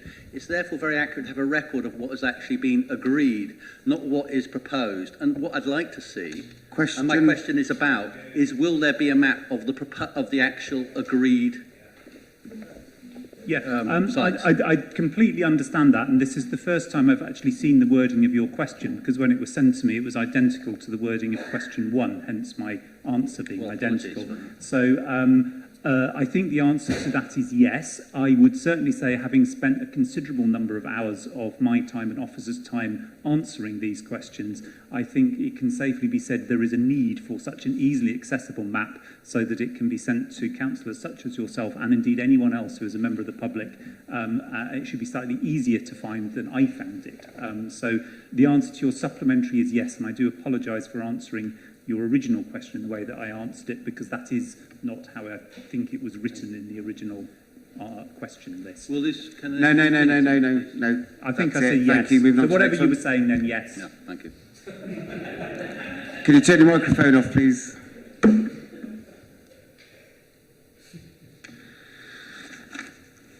Councillor Gant, Councillor Hollingsworth, securing biodiversity net gain in development. Yes, thank you for the answer. I do have a quick supplementary, which you partly answered already, because the process and the science of offsetting is, of course, developing all the time. But it's not just about how much land, it's about the quality of the land and what you do with it. So I'm very delighted to hear that this council is pursuing these additional measures. And my question is simply that, is the council going into those discussions with the intention and the wish to adopt measures of this kind? Yes, obviously the outcome of such discussions is still unknown, and we may not achieve that. But yes, that is the intention. And on the broader point, I think you're absolutely right. There is a wide variety of biodiversity offsetting, just as there is a wide diversity of carbon offsetting, and I think a qualitative assessment of different carbon offsets would reveal that some are considerably better than others, and I think the same would apply here. So yes, we're very much looking for best practice. Biodiversity net gain 2 and 3.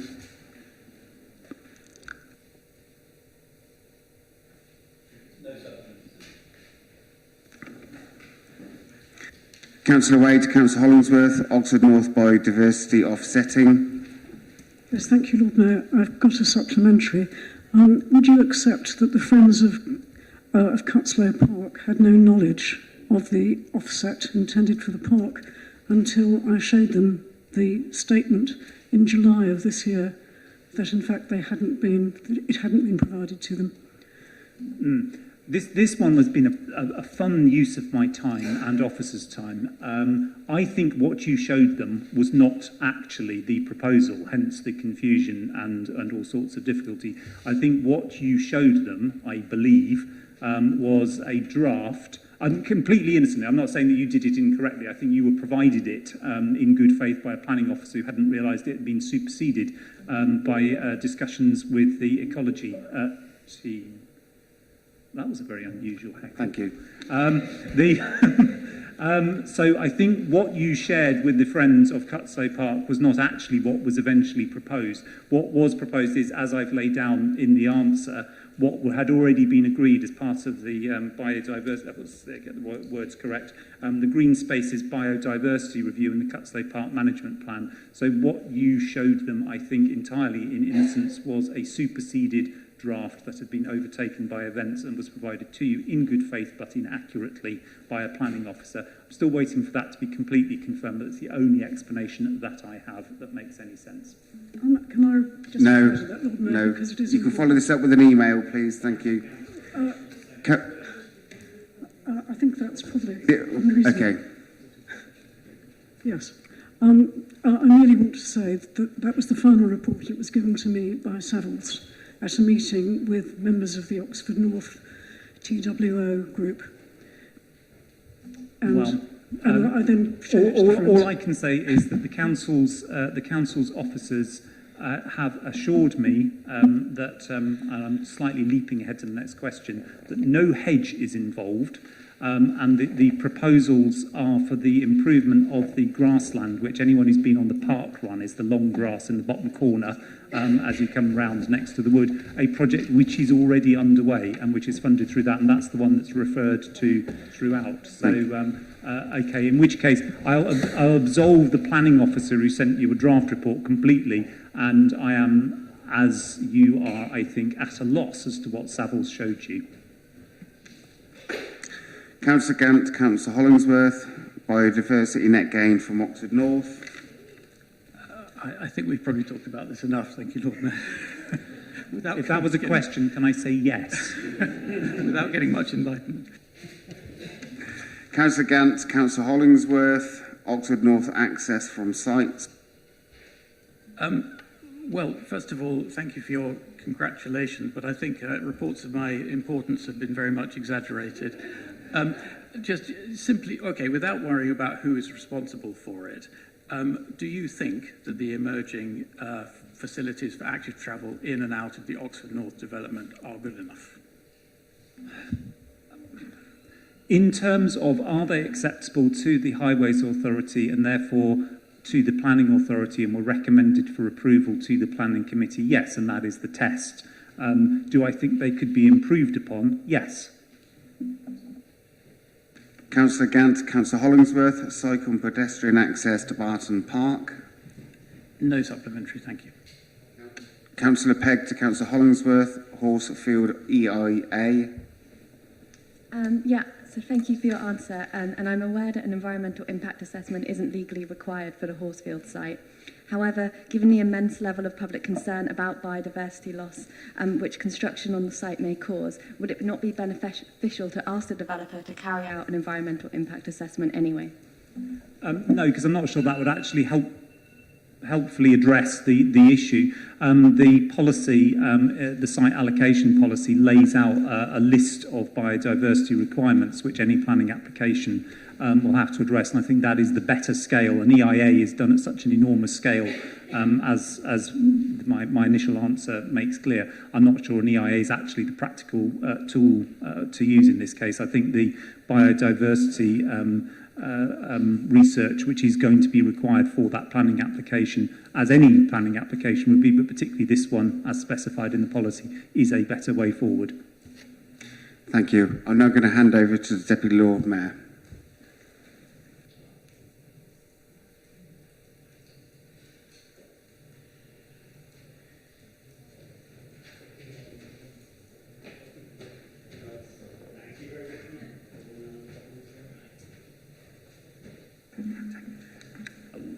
Oh, I can. Right. Spend it.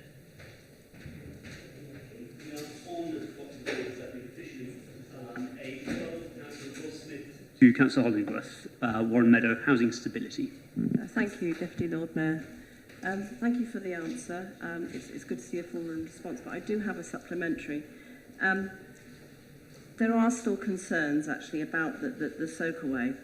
Consultant geotechnical for the builders, Leafields, has stated that due to ground instability, soakaways were not advised, yet the soakaway is to be constructed in probably the most unstable 4-metre zone next to the edge of the bank. Add to this the loss of the bank stability, the destabilising effect of the tree roots drying as a result of the damage caused by evacuation for the soakaway. In short, the SUDS and the tree management will increase bank instability. What plans have the Council made, firstly, to monitor the slope stability and on an ongoing basis, and secondly, to excavate and compensate householders if the slope shows signs of collapse? I think from memory, what you're reading is not a report from a structural engineer, but I may be wrong about that. Certainly the expert you cited in your original question is an entomologist rather than civil engineer. So I give great weight to his knowledge of entomology rather than his civil engineering expertise. The answer to the two supplementary questions The first is a technical question relating to the construction of the soakaway, which I think I'd already addressed, but would be addressed normally through the building regulations process, specifically Part A of the building regulations. It's a standard element of that, the structural stability one. And the other is a hypothetical. I think the initial answer that I've given at some length and the slope stability report, the technical report that's there. And by the way, I should say we'll provide links to all of those. Apparently they're very large documents, but Jennifer Thompson will email those round. They're too large to email, so it'll be emailed links. That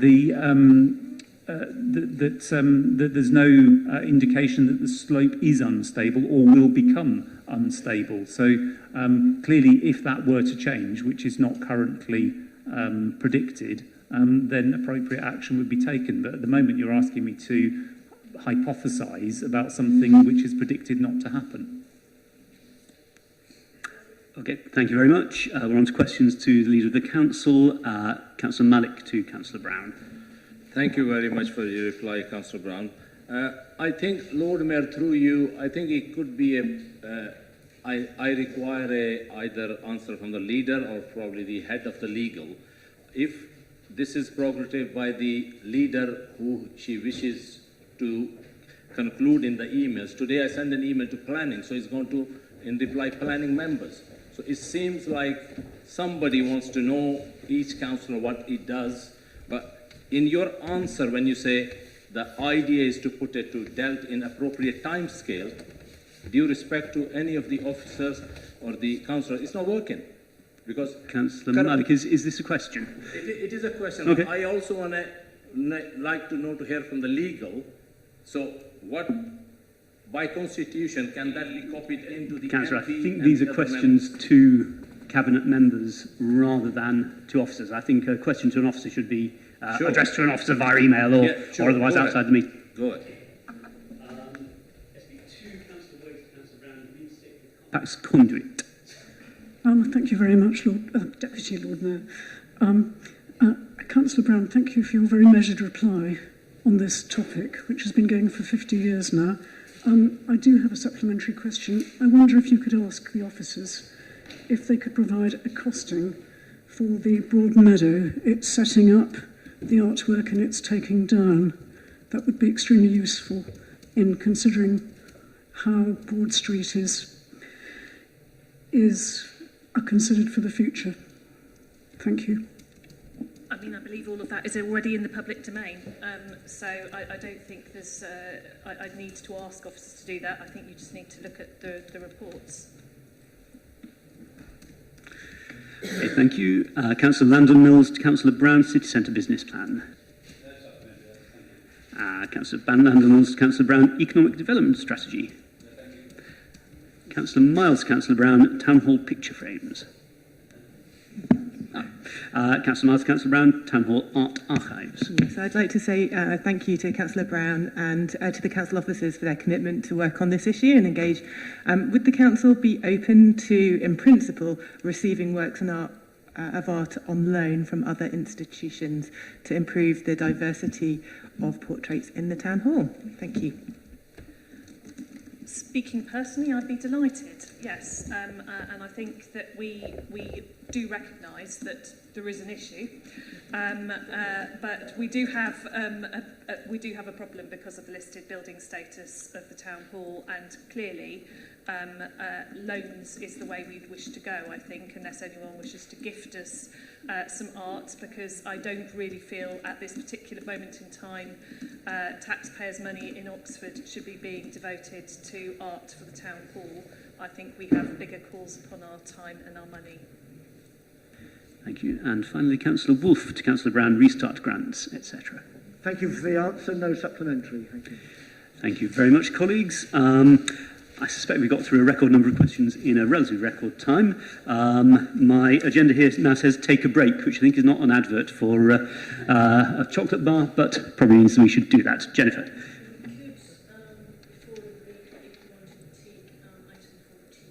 Ah. should Council be in favour, we could move on to item 14, Scrutiny Committee update. We've got about, 6 minutes, 8 minutes, 10 minutes or so to cover that. And therefore, I think I call Councillor Wade or Gant? Councillor Gant. Splendid. Yourself, Andrew.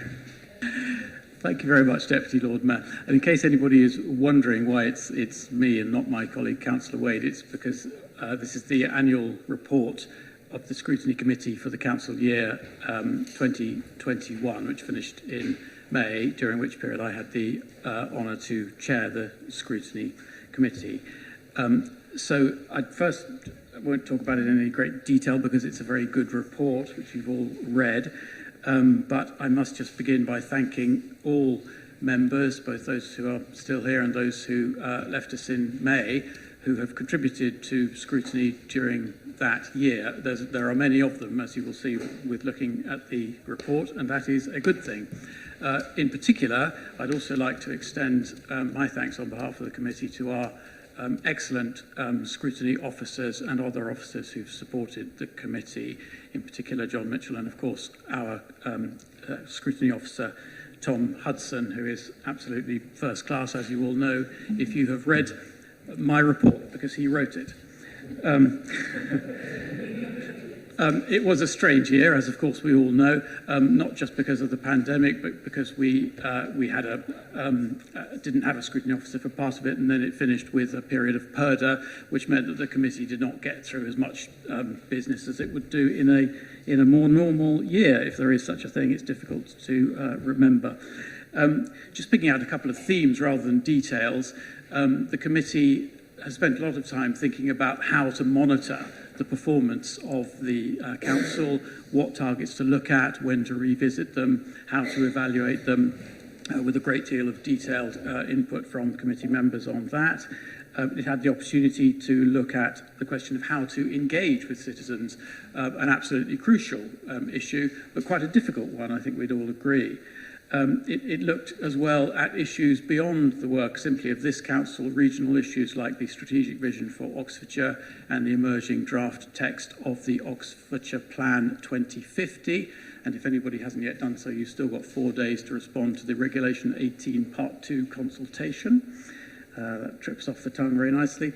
But finally, I'd just like to say that I think, if I may be permitted an observation after 5 years of chairing the committee, that scrutiny works well in this council. And I think the reason for that is that the people in it treat it in the way that makes it work well. In other words, it is absolutely not, under any circumstances, party political. It is a group of backbench councillors whose job is to be a critical friend and a challenge to the executive. I think we do it better than some other councils, without saying who they are, and I hope that will continue under the excellent stewardship of my colleague and successor, Councillor Wade. If anybody has any questions about the council year 2021, I'm happy to take them. Sorry, I should also have said, of course, the committee also has its standing panels and one review group during the year, which was very admirably chaired by Councillor Aziz, so I'm sure they would be willing to take any questions on that. Do please get involved, do please contribute, and if you have any suggestions or questions about the current year, I will address them to Councillor Wade.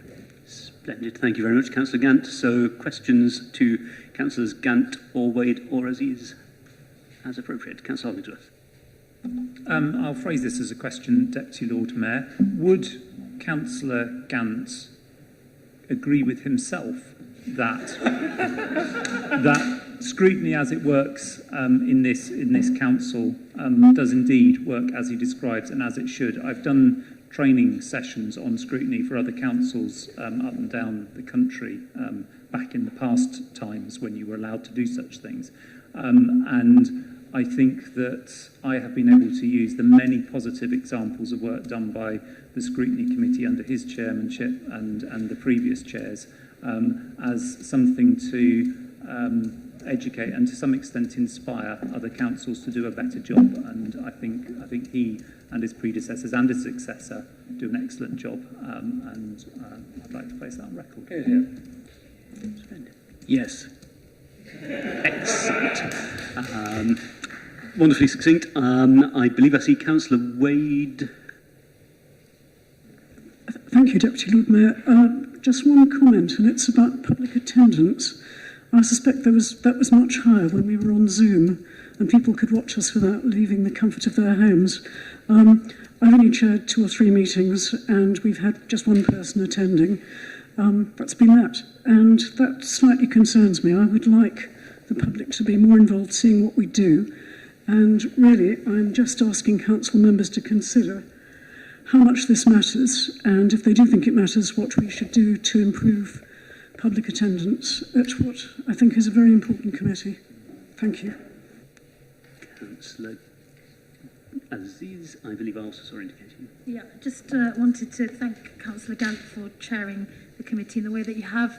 As a backbencher, when I was on the committee, you went out of your way to make sure it was an inclusive space and everybody got to speak. And just to say thank you to everybody involved in the Domestic Abuse Review Group and the Housing and Homelessness panel work as well. I'm very pleased to see that the work of these review groups have been translated into council policy as well, and I think that's really important. But just to thank you, to go on record to thank you, and also to say I'm glad to see Councillor Wade is now taking over as well, so thank you very much. Thank you very much.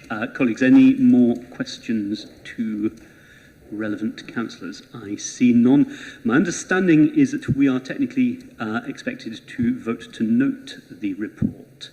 I suppose then all those in favour?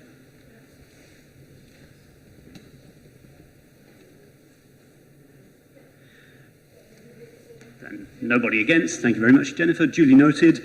I believe that after that outbreak of consensus across the chamber, we are now allowed to take a break. We're back, I believe, at 7 o'clock.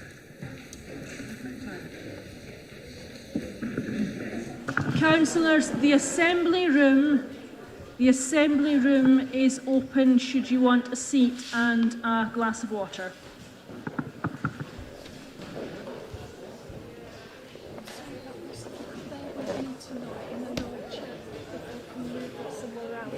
I'm just going to sound check it. Not a problem. If it's in the right place, we'll get it.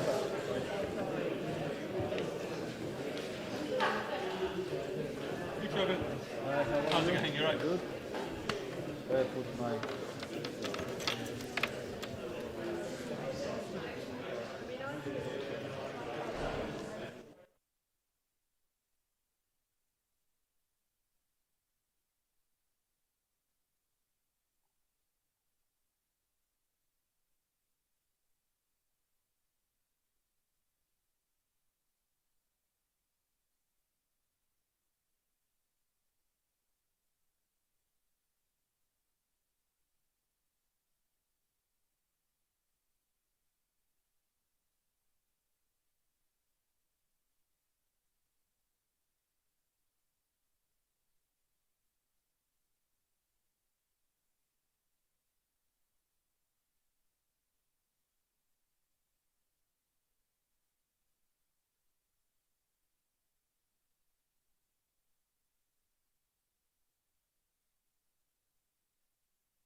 Thank you very much, colleagues. Do sit down. So, colleagues, as you will remember, we are on item 12, public addresses and questions, of which, as you'll see on the agenda, we have 7. So, await the first speaker or speakers.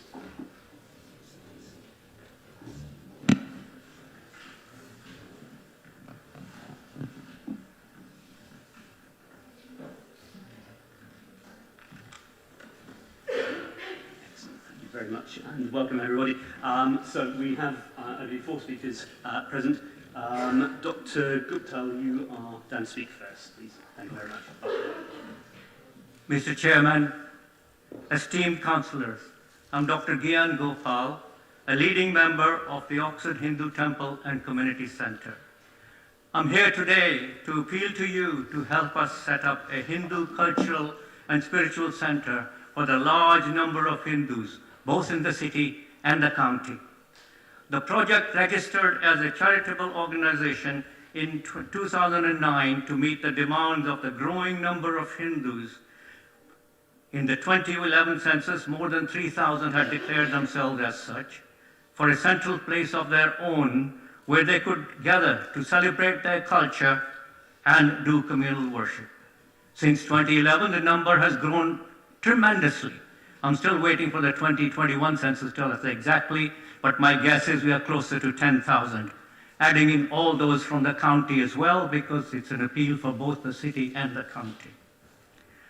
I'm here today to make the same appeal we've made for 13 years to this council, in one way or the other, one of the largest landlords of the Oxford city, to sell us one of your properties. I say your properties, but even though technically these are properties belonging to the people of Oxford. We, the Hindus of Oxford, do not feel an integral part of this historic city as we've been knocking on your door so long unsuccessfully. City councillors have heard our appeals when attending our events. I dare say we have always honored your presence and delighted in you being with us and sharing our events. You have expressed support for us, expressed your commitment to helping us to have a community and faith space of our own. Yet more than a decade later, here I am, standing here asking for your help. With respect, I admit that what we have been given is a lot of hot air. We've had enough of that. Is it not within your capacity to really help us, such a big historic city that it is? The time you fully embrace the Hindus of this society, you will find us worthy members of diverse community, if you haven't already found us by attending our events. Working in the medical field, the IT field and academia, the Hindu community contributes immensely to the life of this city. We, the project, have been significant contributors to many cultural events, both organized by the council itself or by other organizations, to name the few, the Ashmolean Museum, for instance. For every event, our volunteers have had to do a huge amount of preparation in their own homes, bring all the stuff over, carry all it all. It just takes a lot of effort. So just imagine how much more we could contribute if we had a central place of our own from where the preparatory work could be done. This brings me to the question of the lack of help from this council, which owns over 800 properties in the city. It's not too much to ask that just one of the unused or underused sites be allocated to us. To the suggestion that we buy a residential property and convert it to use, you have responded to the suggestion many times that we cannot do so as it will reduce the housing stock. I would like to point out that Oxford is already full of such centers of worship within housing areas.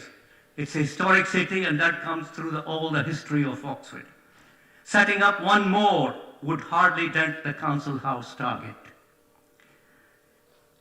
I submit to you that it is firmly within your power to help the thousands of Hindus, many of whom have voted for you to run the city. We understand that your obligation is to ensure best value for any property you sell, but the best value should not always be monetary.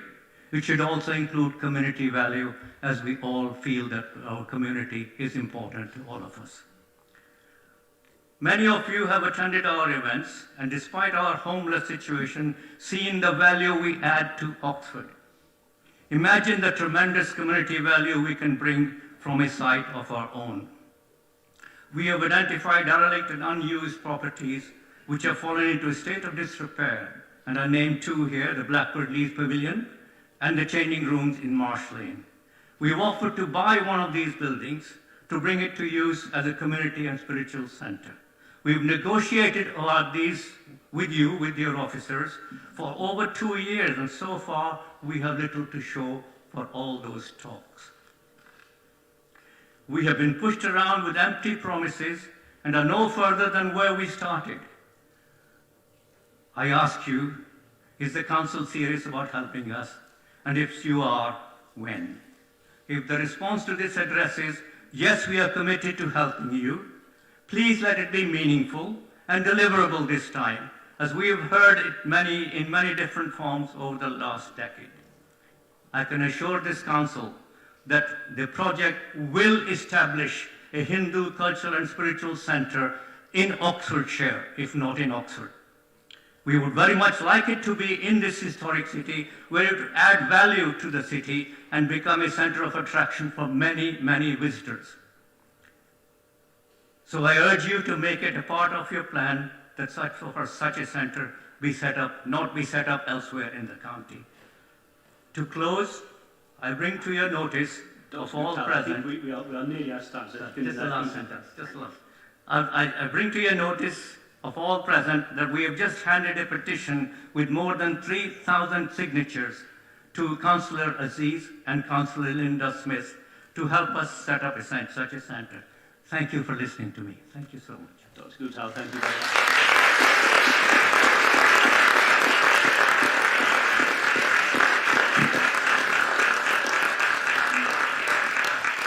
Thank you, colleagues.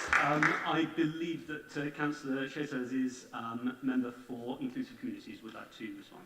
Yes, so just first of all, namaste, Dr. Gopal, and everybody who's here from the Hindu community. It's great to see you here this evening.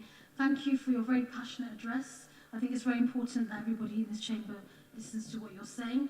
I'd just like to start, though, by acknowledging the great contribution that the Oxford's Hindu community has made from day one to our city.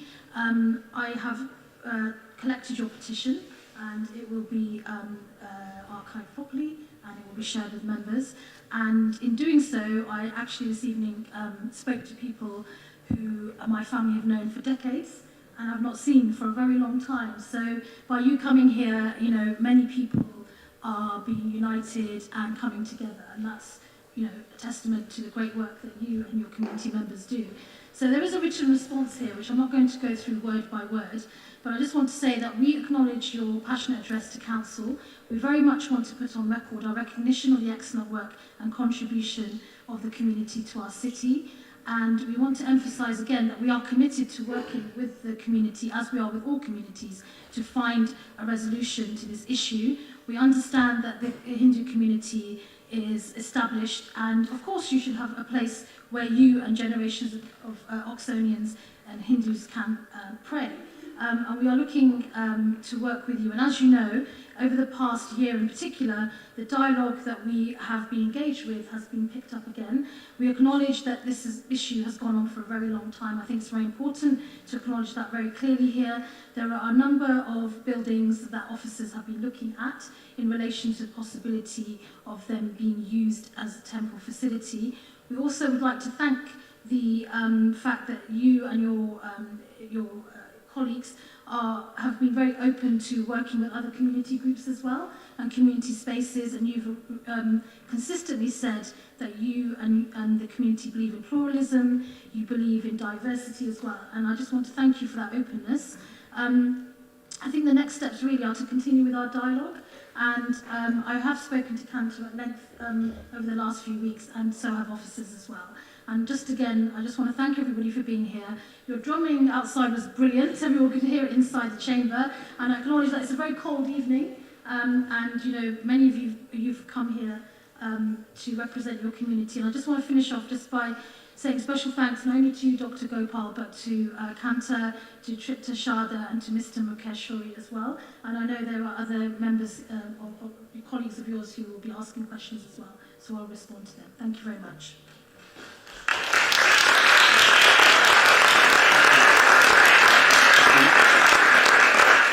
Thank you very much, Councillor. We now have a series of 3 questions on the same topic. The first from Mrs. Kantar Gopal. Kantar, the floor is yours. Thank you. Good evening, Council. May I just say a few sentences just to lead into my question? They're very... Yes, they're very brief. Yeah. I'm Kantar Gopal from the Hindu community, and I'm a member of the Oxford Hindu Temple. We are a charity that believes very strongly in community cohesion, and we've done a tremendous amount for bringing communities together and for opening up new platforms for people working together. In the last 13 years, we have built up partnerships within the city, the council, the museums, other communities, and we are respected members of the multi-faith group. We've also been proactive in bringing other community groups together to work with heritage sectors. For example, we work with the Museum of Oxford, the Ashmolean for the One World Festival, the Council's World in Broad Street, and in fact we've taken part in lots of other events. We do promote very strongly the cause of diversity, equality, community cohesion. And well, so we feel that, we have been asking and looking for a place, and we've been doing that for like 13 years.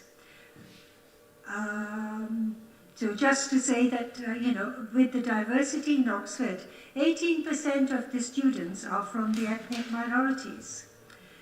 And about, 28% of Oxfordshire's inhabitants are from outside the UK. We are a charity, very inclusive, and have worked mainly in regeneration areas to promote knowledge exchange and widen participation. My question... You have a minute, so you may want to move on to the question. Yes. My question is, in discussion with the council officers, community councillors and leaders, it has been positively suggested that the Blackbird Leys Pavilion and the changing rooms at Marsh Lane is a possibility to help us establish a Hindu centre at one of these places. These discussions have been going on for nearly 2 years. So my question is, when will the council come to a decision on one of these properties? And we await the survey report to find out the outcome of that report. Yes, thank you. Thank you very much, Mrs.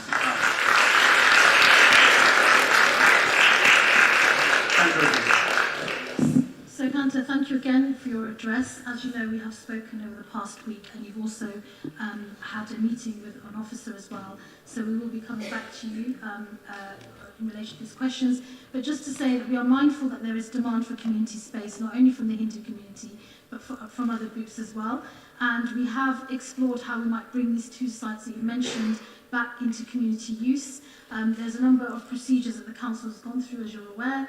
You are waiting for the outcome of a report in particular that you mentioned, and I hope in the next couple of weeks to be able to follow up with you and provide you that information.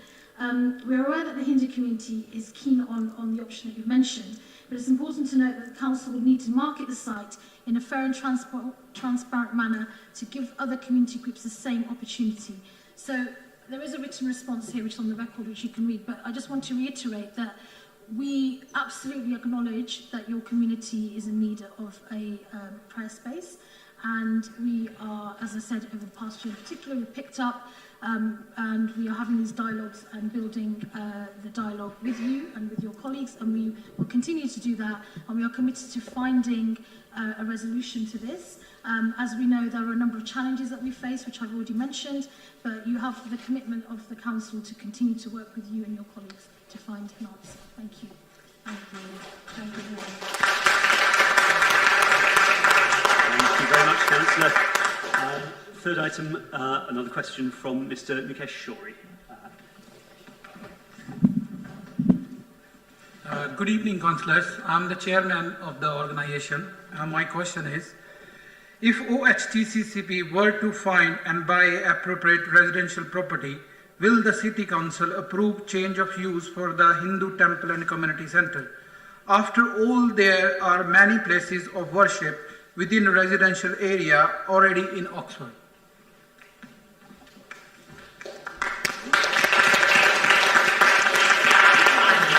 Thank you very much, Mr. Shori. Councillor Evans. So, Mr. Shori, thank you again for being here, and thanks for all the work that you do with your community as well.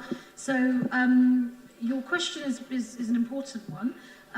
It really evolves around planning permission, and anyone who knows anything about planning permission knows it's a complicated process. So I won't be going into all the details here, but any application would need to demonstrate how it accords with the Oxford Local Plan 2036.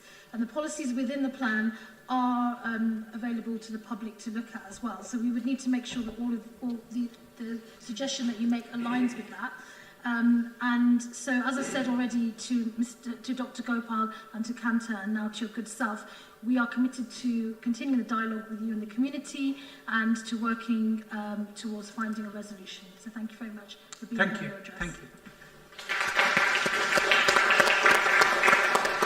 Thank you very much, Councillor. And we have finally on this subject a question from Mrs. Ingrid Widows. Mrs. Widows, please fire away. Thank you very much.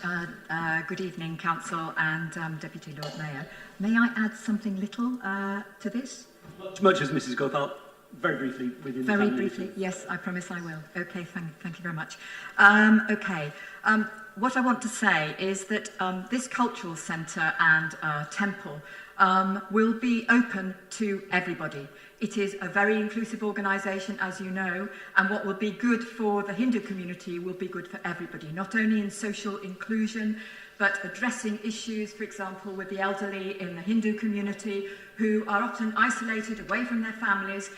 We would be providing meals, a cafe. We have a vision of what it would be like. What would benefit the elderly of the Hindu community would benefit everybody. There are issues around Hindu youth who have nowhere to go to learn about their culture and about their values and traditions. We envisage having classes, music, art, dance, you can imagine, cookery, that would be open not only to the Hindu youth, but to everybody. And I can imagine that that would be just an amazing asset to the city. So one of the things that I actually, I find funding for the organisation, for my sins, I find it really interesting, actually, very sad, clearly.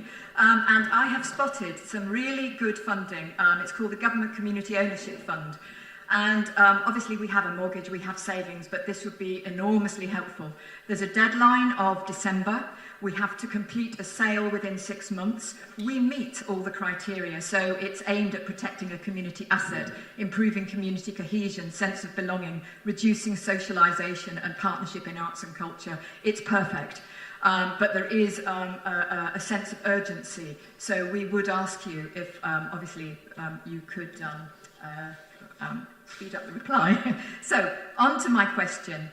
By tacitly refusing to sell us a property for 13 years, does the council feel that it has treated the Hindus of this city fairly and equally over the years, given that other major faiths all have a place of worship in Oxford? What we are trying to do is set up an inclusive community, dual-purpose centre for both spiritual and cultural activities. Please support this fabulous asset. Thank you.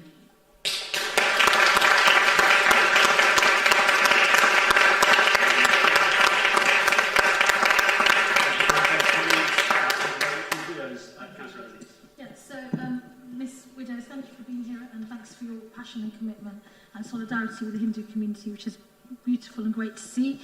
Regarding the option that you mentioned, I would be very happy to talk to you and get some more information alongside officers, so thank you for bringing this to our attention. And then on the issue of the Hindu community being treated fairly and equally, I'm part of a marginalised community myself, and I know that the community members from Oxford's Muslim community spent many years working towards building mosques in our city. So I absolutely believe that every community group should have a space to pray in this city. I do acknowledge very clearly that this issue has gone on for a very, very long time. I think it's important for the council to acknowledge that.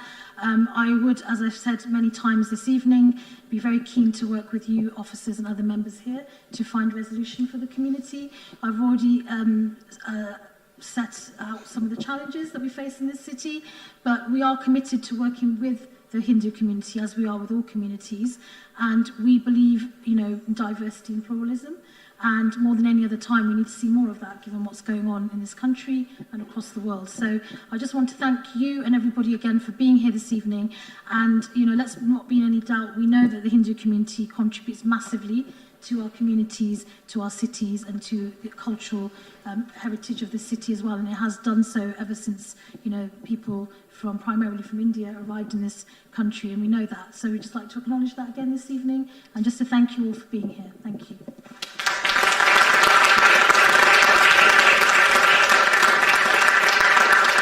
Thank you very much, Councillor, and thank you to members of the public for the contribution. Thank you.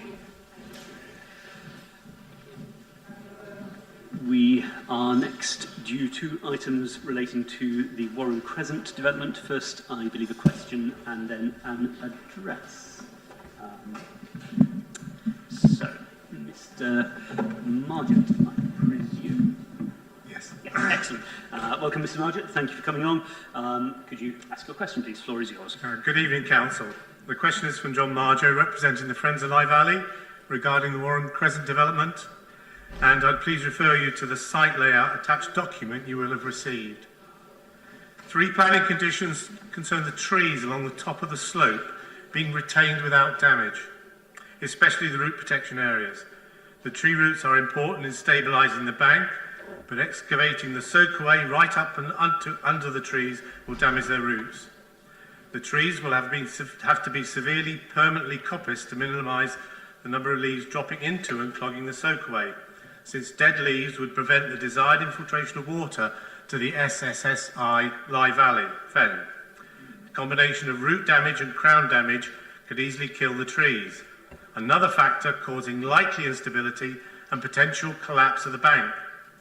The attached SDS Consulting SUDS design shows the proximity of the trees, they're the little grey rings, to the soakaway, the tree leaf canopy, the wavy line leaning over the swale shows where the leaves will drop. The adjacent red line shows the precipitous 12-metre drop into the valley. The planning conditions for the trees are in direct conflict with the construction and function of the soakaway as designed. Does Councillor Hollingsworth agree that only a redesign and relocation of the soakaway will address these issues? Thank you. Thank you very much, Mr. Marjo. Apologies for mispronouncing you very slightly just now. Councillor Hollingsworth, I believe, has a response. Yeah, there's a written response, but it's quite short, so with your permission, I'll read it out. The contractor and Oxford City Housing Limited have carried out a significant level of site survey work and are satisfied that due diligence has been applied. The works will be undertaken by competent professionals in partnership with the relevant statutory bodies. The contractor has discharged the planning conditions related to the future maintenance of the site in conjunction with Oxford City Council. With regard to the specific issue of the excavations at the tree line by the swale, the contractor has confirmed that the construction methodology would avoid any impact on existing tree roots. The main excavation is centrally within the swale. The functionality of the swale is linked to the SUD's maintenance and management plan, which advises on the requirement for the removal of litter and debris. Thank you, Councillor. And thank you once again, Mr. Marjo. Thank you. We have, I believe, an address from Craig Holmes. Mr. Holmes is present.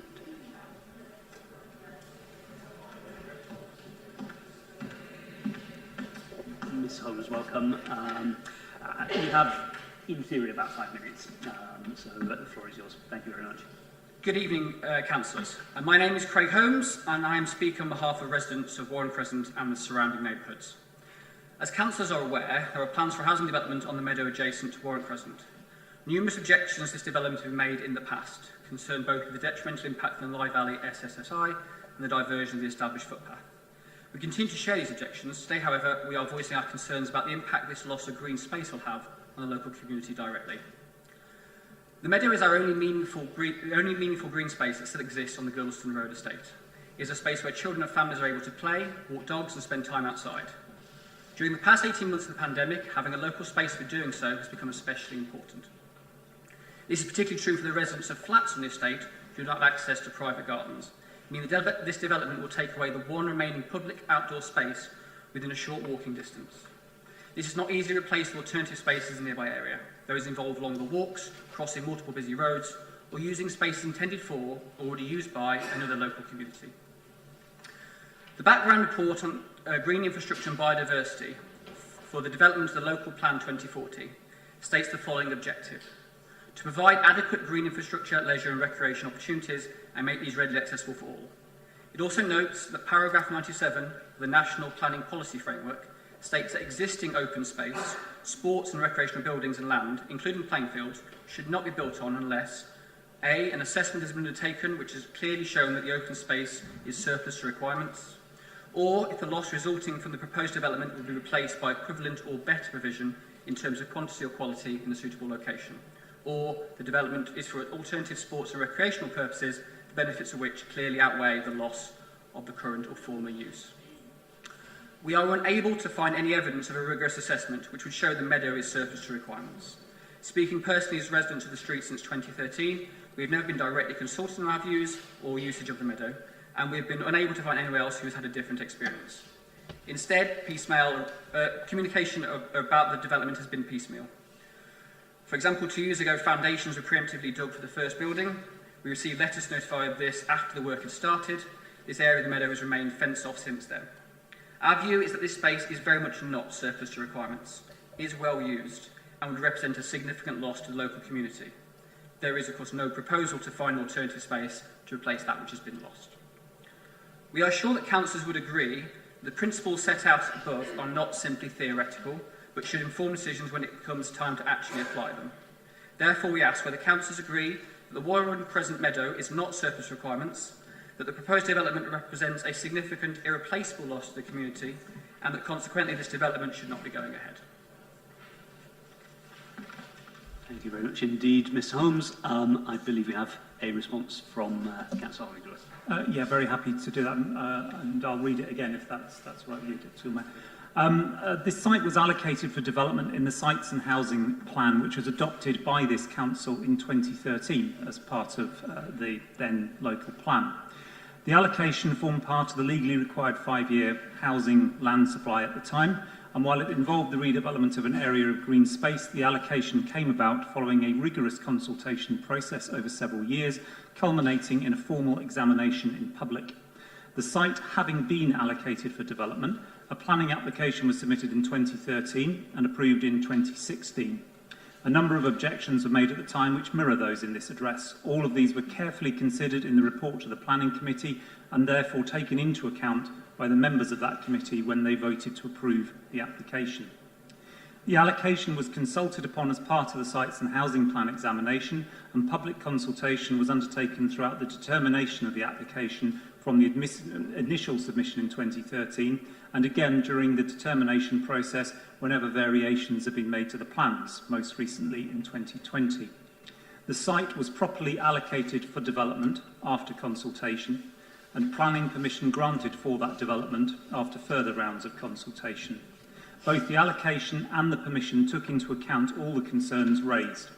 Work had commenced on site, thus implementing the planning permission.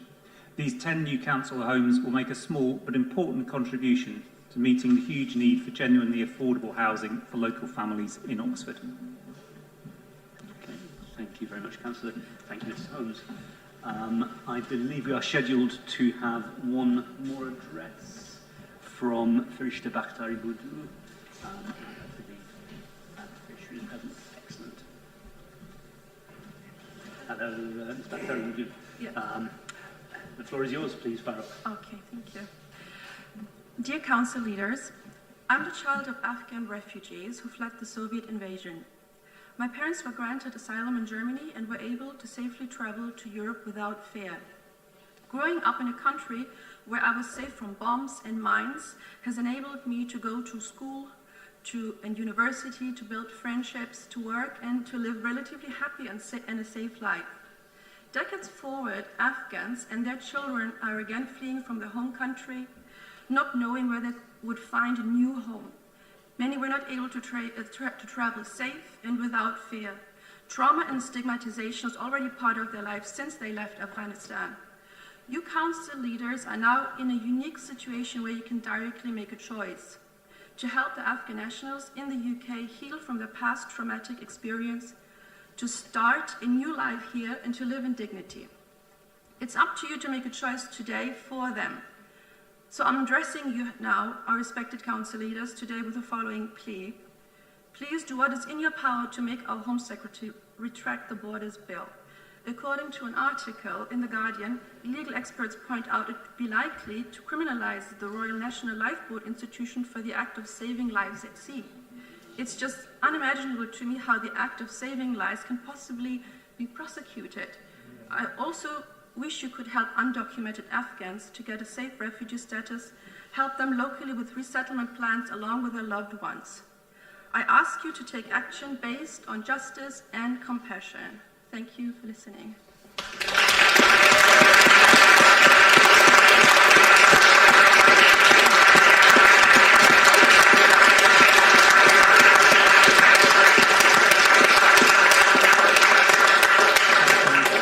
Very much, colleagues. Thank you very much, Ms. Bakhtaroglou.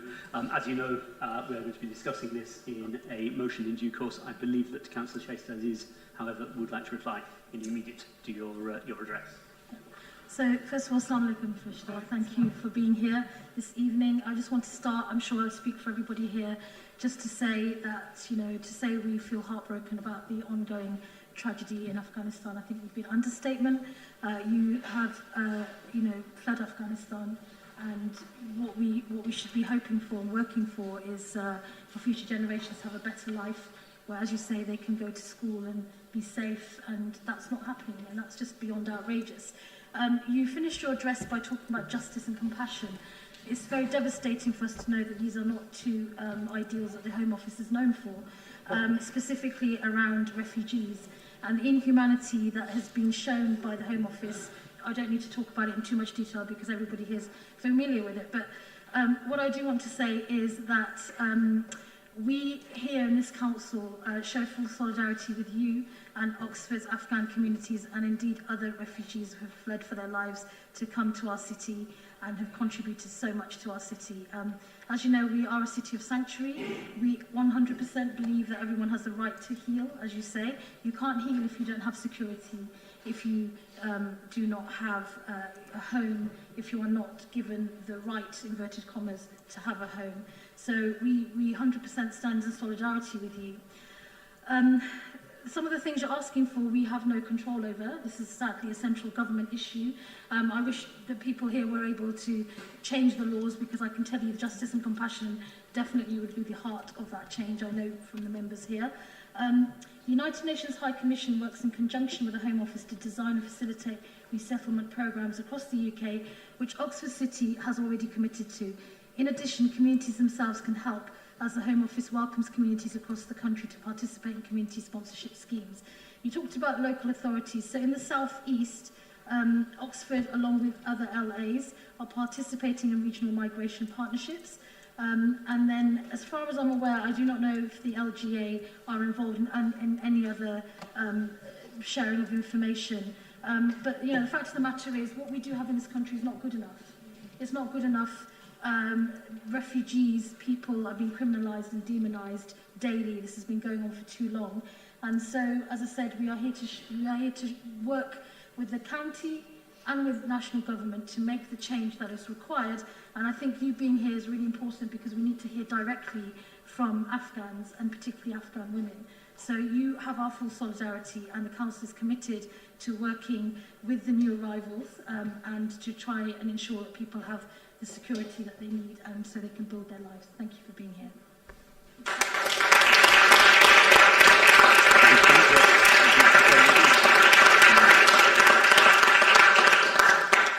Colleagues, that brings us to the end of item 12. Item 13 is partnership reports. I'm delighted to report there are none this time, and I propose that we move on to the next available item. As colleagues will recall, we finished off item 14 before the break, and we are therefore, I now believe, on to the motions on notice. My understanding is that, as per usual, we have 1 hour allocated to this item. I'm not seeing any disagreement, so I presume that is the case. And I believe we kick off with motion A, Social Enterprise Lettings Agency for Oxford. Councillor Wade, I believe, to propose. Thank you, Deputy Lord Mayor. You'll probably have the motions in front of you, and page 87 starts, if the amendment is agreed, the amended motion would read, etc. I just want to confirm that I have agreed the amendments proposed by Councillor Turner, so this is an amended motion which we will now proceed to debate. I'll be speaking just to the opening line of this motion. My fellow councillor, Tom Neville-Mills, will be speaking to the remainder of it. That's the Social Enterprise Letting Agency. So, Oxford. Oxford's been recognised since the Middle Ages. It really has been. It's in all the documents. As a city welcoming to the homeless. We've always provided for a population of street people through the generosity of students, citizens, and the corporation, now called the City of Oxford. But in the last few years, we've done a lot more. With our charity partners, we've started making accommodation available for people on the housing-led principle, housing first, and it's working.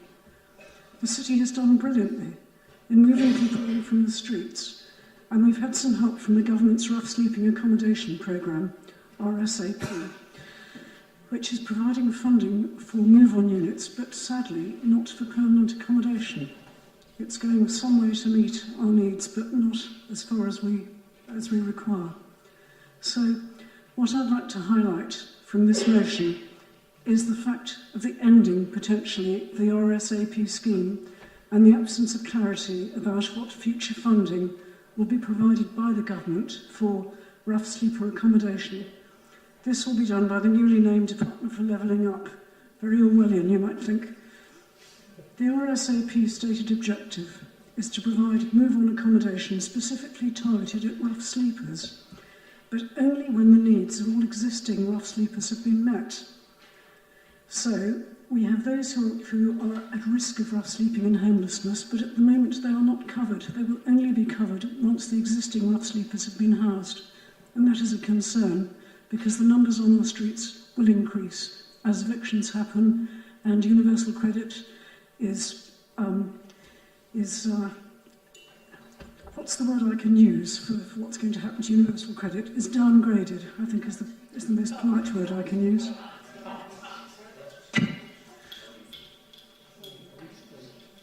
Right. The RSAP's stated objective is to provide move-on accommodation specifically targeted at the rough sleepers. But only those who are considered to be an eligible cohort, which is very Boris speak.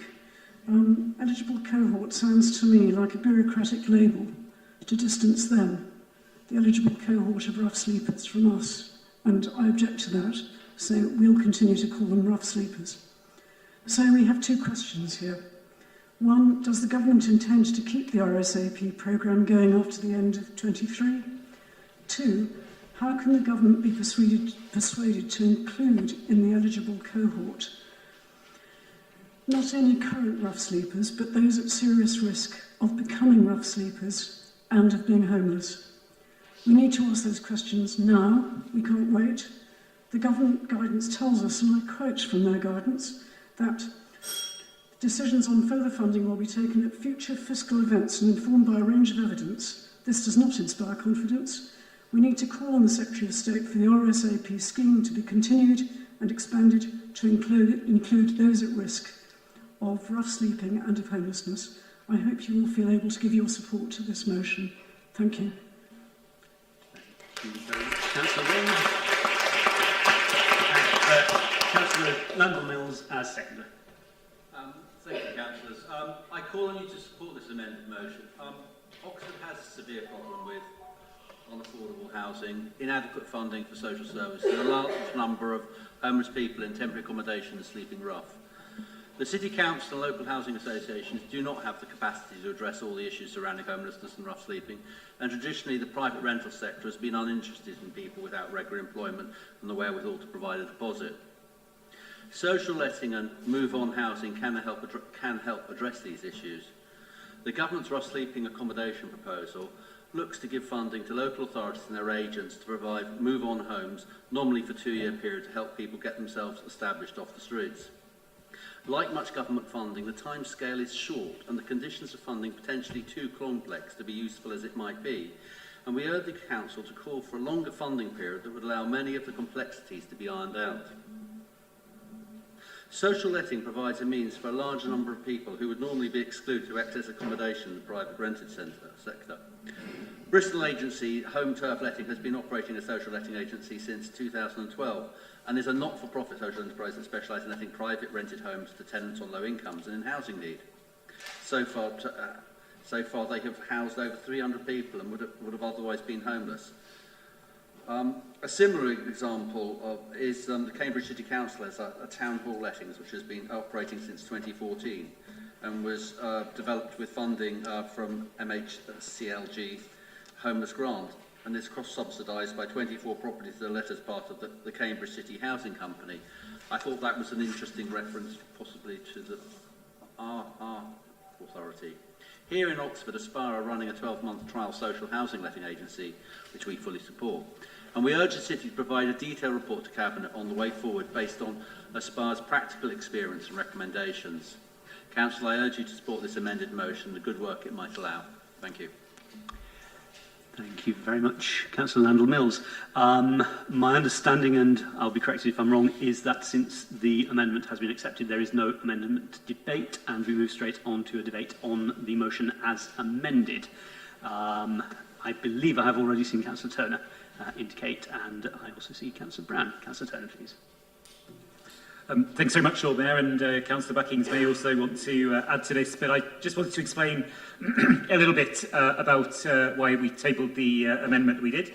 I mean, first of all, to strongly agree with a couple of things that Councillor Wade said. I mean, I think the efforts during the pandemic to get everyone in were absolutely tremendous. I think we owe an ongoing debt of gratitude to our officers and to the wider homeless sector in Oxford and many volunteers that gave up their time to support people in that period. I think that was a really amazing thing. And, you know, sometimes when we've talked about ending rough sleeping, people have said it, but we don't know really whether we almost can believe it if it's something that can happen. I think that period really did show that it could do, but it's essential, therefore, not to row back on it. And already I think we do see rowing back, unfortunately. Issues around no recourse to public funds, for example, are a particular worry in that regard. I also want to agree with the point about dribs and drabs of government funding. You know, my sense actually is that, you know, civil servants in whatever department it's called this week, and indeed the ministers probably would like it, but the Treasury makes dribs and drabs available. Sometimes it pops up as capital at the last minute. It's no way to really get to grips with this problem, and instead it needs a long-term solution. So I also agree with that point. I think the one point which I was really keen to add into this in the amendment, which I'm grateful for the acceptance of, is around local housing allowance rates. Ultimately, if people are on a low income, they need housing benefit in the private rented sector, the LHA, or the housing component of universal credit to top it up. If you have a deliberate government policy which says that you shouldn't have people on benefits in expensive areas, which, let's be clear, if you have a low LHA rate, that is what the policy is. And in the days of the coalition government, I went to lobby them, and Lord Freud, the minister in that government, told me, he said, the problem is Oxford's a very fantastically attractive place to live. In other words, you know, you should move on if you can't afford the rents, and the state should maybe pay for you to live somewhere cheaper, but shouldn't support you in living somewhere more expensive. That was the point of view. And the problem is, if you have that, then you will not solve it. We need to link LHA on an ongoing basis to real rents in the private rented sector. And until we do that, I don't believe we will solve this problem. So there's absolutely an element about investing in individual homelessness projects, and supporting people in Housing First should be a part of that, but it won't actually work unless we also address the challenges around local housing allowance. So that's why I put that in my amendment. And then maybe just briefly to explain the other bits. I think realistically in Oxford, we're looking around all of the city and probably the areas beyond the city. We want to keep people as close as we can. I didn't think just focusing on the city centre was necessarily realistic. And lastly, I think we don't want to be prescriptive about the format of an update to Cabinet. What officers have suggested is that we should have potentially a note to housing panel with a bit more detail and a bit more discussion, and then the conclusions from that discussion fed back to the Cabinet, which probably seems sensible. But I think we don't want to box ourselves in. So with that, I'd like to support the motion. Thank you very much, Councillor Turner. I probably should have reminded colleagues, I'm sure you're all aware, 3 minutes limit, which Councillor Turner admirably stuck to. Councillor Rao. I'll see if I can win your support as well, Deputy Lord Mayor. I actually wanted to follow very much on the same lines that Councillor Turner mentioned. I mean, I think that without reforms to our benefit system, we are not going to solve these problems. I mean, as we know, the local housing allowance doesn't cover rents in Oxford. And I think we're already seeing, we know we're already seeing the impact of that. We are seeing people who are being forced out of our city because they cannot afford the rents in Oxford. And a lot of working people still rely on benefits to help meet their costs of living, including the element of local housing allowance. And then we have the benefit cap, and as we know, and we'll be coming on to another item on our agenda on Afghanistan and refugees, the effect of the benefit cap is particularly bad on large families. It's a particular reason why we're finding a real struggle at the moment trying to find properties in the city that will be affordable for large refugee families. This is absolutely iniquitous, and I think unless we address those issues and the fact that we have a shortage of housing full stop, we will not be able to address the fundamental issues that I think we all in this chamber want to address, which is tackling the homelessness situation that we have. But there's the sort of tackling it at the very sharp end, but there's also the tackling the long-term issues here, which is only going to be solved by building more housing and also by addressing the fundamental problems that we have within our benefit system, which is having a particularly poor effect upon our city and our ability to maintain a balanced population rather than just being somewhere that is the playground of the rich. If we get to the point where our city is only affordable by people who are extremely wealthy, then we will have failed. So it is really important that we continue to make the arguments at government level on the need to build more homes and the need to get our benefit system right, as well as the need for explicit funding for homelessness. Thank you. Thank you very much indeed, Councillor Brown. Colleagues, would anybody else wish to speak on this motion in this debate? I am currently seeing no waving hands. I would therefore propose that we move on to a vote. Apologies, of course. Councillor Wade, you have the right to sum up. Thank you very much, Deputy Lord Mayor. I'm not sure that I need to sum up. It's actually very, very good to actually see that the Chamber is with us on this particular motion. So I'm very happy to leave it there. Thank you. Splendid. Thank you very much. We can now, therefore, move on to a vote. Councillors for the motion as amended.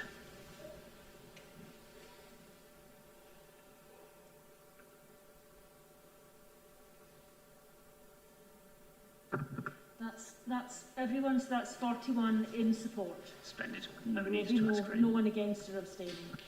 Thank you very much indeed, Jennifer. Good. Thank you very much, colleagues, for the dispatch with which we handled that. It would be excellent if we could cover at least 3 motions. The next one is motion B, partnership between local government and national government to tackle climate change. Councillor Wolfe, I believe, is the proposer. Thank you, Deputy Lord Mayor. Yes, the motion states it, I think, fairly succinctly.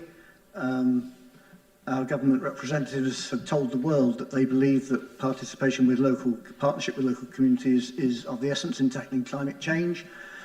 They have then failed to develop any partnership with local communities on climate change.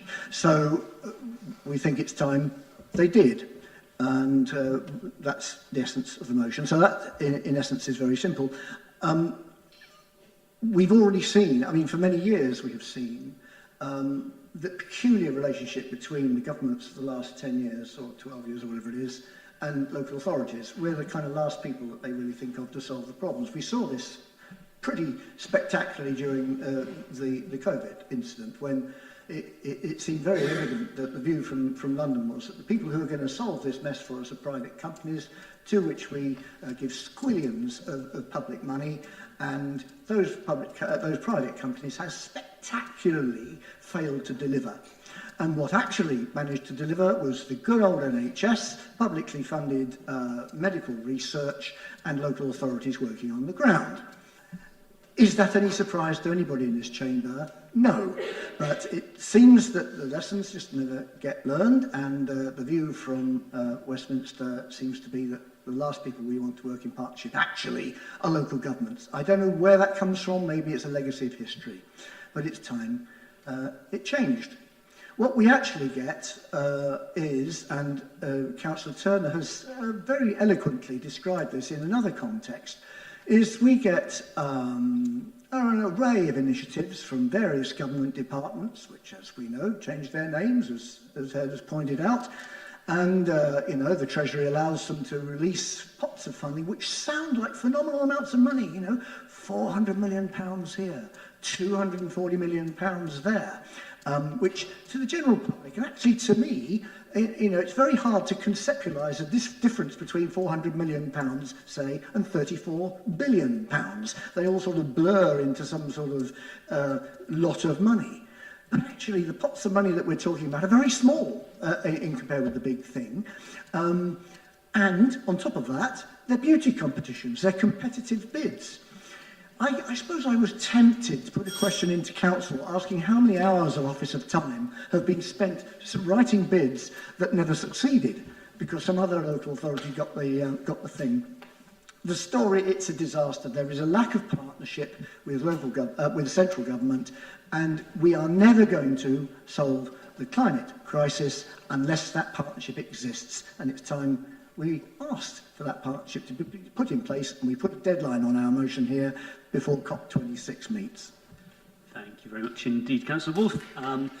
Councillor Jarvis, I believe, is planning to second. Yeah, thank you, Deputy Lord Mayor, and I'll be brief, largely to echo what Councillor Wolfe has already said. So throughout the COVID pandemic, we have seen just how crucial local government is in responding to crisis. As Councillor Wolfe already said, while the Tory government have been handing out multi-million-pound contracts to their mates, it's local public health teams and publicly run local council services that have been working day and night to keep all of us safe. It's no surprise that the most effective elements of the pandemic response have come when different branches of government and the public sector, national government, local government, the NHS, and so on, have worked together. The COVID crisis has been an enormous challenge for all of us, and now we need to learn the lessons from that crisis that will allow us to face up to the other big challenge we're up against, the climate crisis.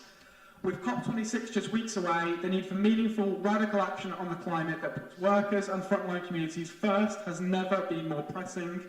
We need a just transition to a low-carbon economy, and time is running out. While it's looking increasingly likely that negotiations in Glasgow will not provide the blueprint for transformation we need, local government can nevertheless be at the heart of delivering it. Housing, infrastructure, transport, and many, many more areas where local councils are central are key to decarbonising our economy. So it's absolutely vital that there is a collaborative approach between national and local government to deliver the decarbonisation of all those areas that we desperately need, with targets and funding in place to deliver it. So just as this council last year called for meaningful local government involvement in test and trace, a crucial step in the national effort to get a handle on COVID transmissions, so too should it call for meaningful local government involvement in national efforts to tackle the climate crisis. Thank you very much indeed, Councillor Jarvis. My understanding is that the amendment to Councillor Wolfe's motion has not been accepted by the mover. The amendment, of course, to be proposed by Councillor Hayes, who, as colleagues know, is absent. may I be advised on who is going to move that amendment? Excellent. Thank you very much indeed, Councillor Rowley. Fire away. Thank you, Deputy Lord Mayor. For the purposes of this meeting, I am Tom Hayes, and I like to think that I like to think that on saying that I suddenly became much more good-looking. This amendment doesn't take anything away from the motion. It does, I hope, add some flesh to the bones about the things that Oxford City Council is doing already, which we can be proud of, and some practical things that we can continue to do, particularly putting some pressure on our friends in the County Council, now that we have an administration in the County Council which acknowledges that there are other forms of transport other than the private car, which is extremely welcome, and amplifying our voice and the voice of local people and the Citizens' Assembly that we had through participation in UK 100 and other channels. So hopefully that's quite self-explanatory. Most people, I fully agree with everything that Councillor Wolfe and Councillor Jarvis said. Most people here are old enough to remember Yes Prime Minister, where Sir Humphrey puts the lid on a proposal by saying, "But Prime Minister, if this proposal were to go ahead, we would actually have local government." Well, we think that would be a jolly good idea, and if this motion is another step towards that, then so be it. Happy to support it as a whole. Thank you very much, Councillor Howley, or as it may be Reyes. I believe the amendment is to be seconded by Councillor Brown. Thank you very much, Deputy Lord Mayor. I mean, I was really proud to attend our Citizens' Assembly that we set up in Oxford, and to listen to pretty much all of the deliberations that took place as we went through that really interesting and important process. And I think that it's really sad that whilst we have been making some progress in this city, we're doing it in spite of our government rather than because of our government. And I think, Councillor Wolfe referred earlier to the amount of time that officers wasted on bids that were not successful. Well, actually, we've been very successful in winning bids, but I would still suggest that there's a huge amount of officer time that's been wasted in putting in bids for money that should have just been coming here so that we could spend it in a proper, sensible timetable, rather than having to sort of spend it, before we even got it, practically half the time. And the tensions of doing that are really, really difficult. I absolutely take my hats off to our officers who have succeeded beyond any expectation in winning some of that funding to make sure that we can deliver our substantial ambitions in this city to tackle climate change. But we have to try and persuade through every means possible, and that is why we are a member of organisations like UK 100 and why we engage with other places in which local government comes together, like through the LGA and LGIU and so on, to make sure that we are arguing constantly to government to be doing more to help us deliver on the ground. Because it is local government, ultimately, who will be able to help their local communities to deliver some of this stuff, but only if we are given the powers and the money to do so by central government. So I think that our amendment here is very much in that spirit. It is in the spirit of saying we have already done quite a lot as a city to try and address these issues. We want to build on the work that we have already done. As Councillor Rowley quite rightly said, we also want to continue working with a new administration at County Hall, who we think we can work with much more constructively than the former administration, many of whom, frankly, didn't even acknowledge that this was an issue. That is all for the good. But we do also want to make sure that we continue to put that pressure on at national level, as the original motion suggests. So I commend this amendment to Council. Thank you very much, Councillor Brown. There follows a debate on the amendment, which I would like to keep reasonably short if possible. I think that I see Councillor Miles, and I know Councillor Wolf that you will want to respond to the amendment. Councillor Miles. Thank you. So to deliver on this long-term temperature goal of the Paris Agreement, we really need to contribute to global efforts to reach this as soon as possible to achieve a climate-neutral world by the mid-century.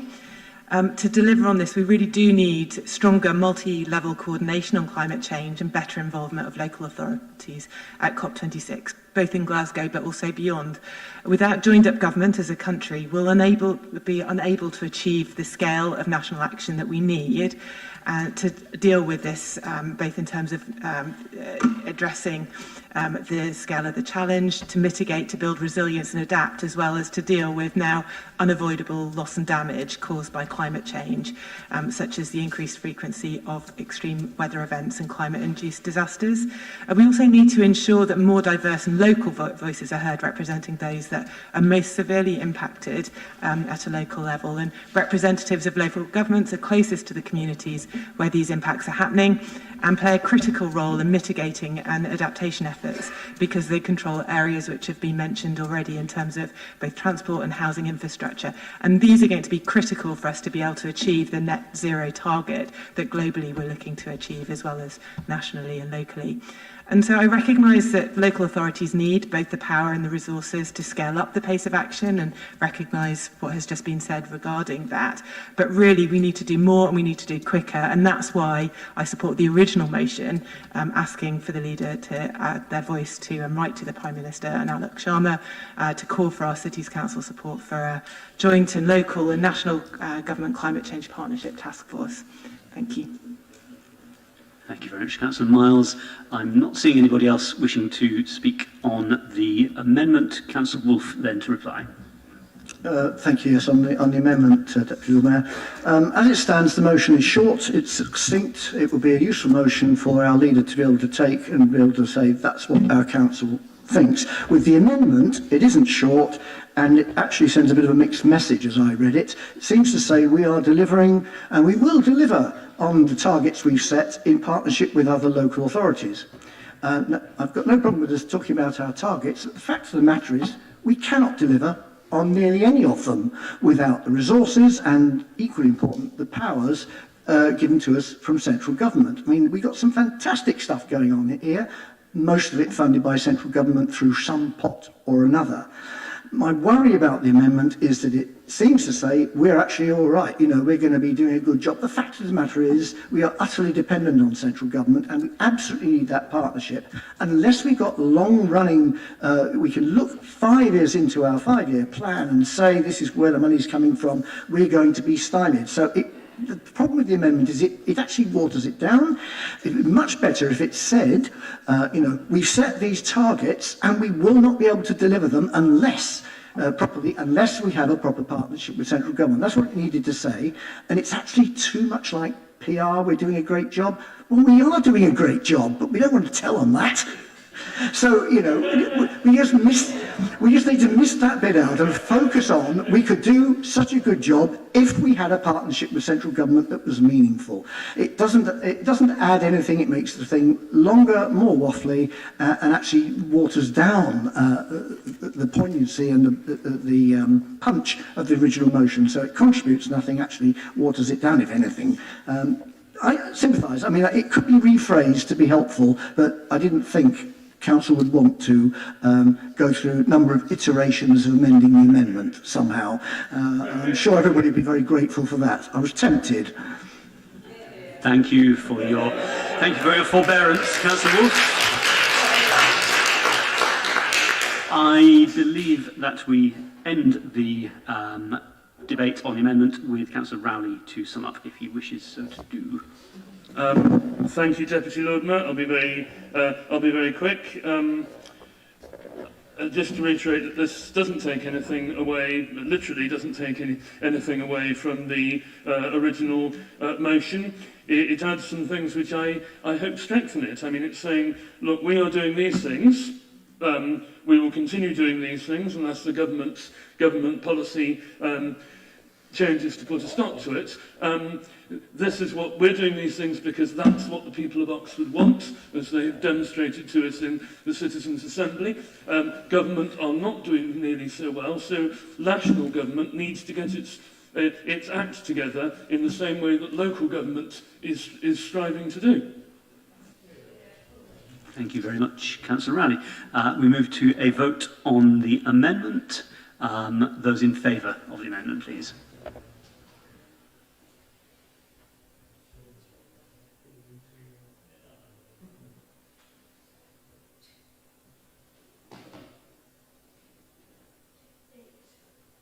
Thank you. I make that 28 in favour. Thank you, Jennifer. Those against, please.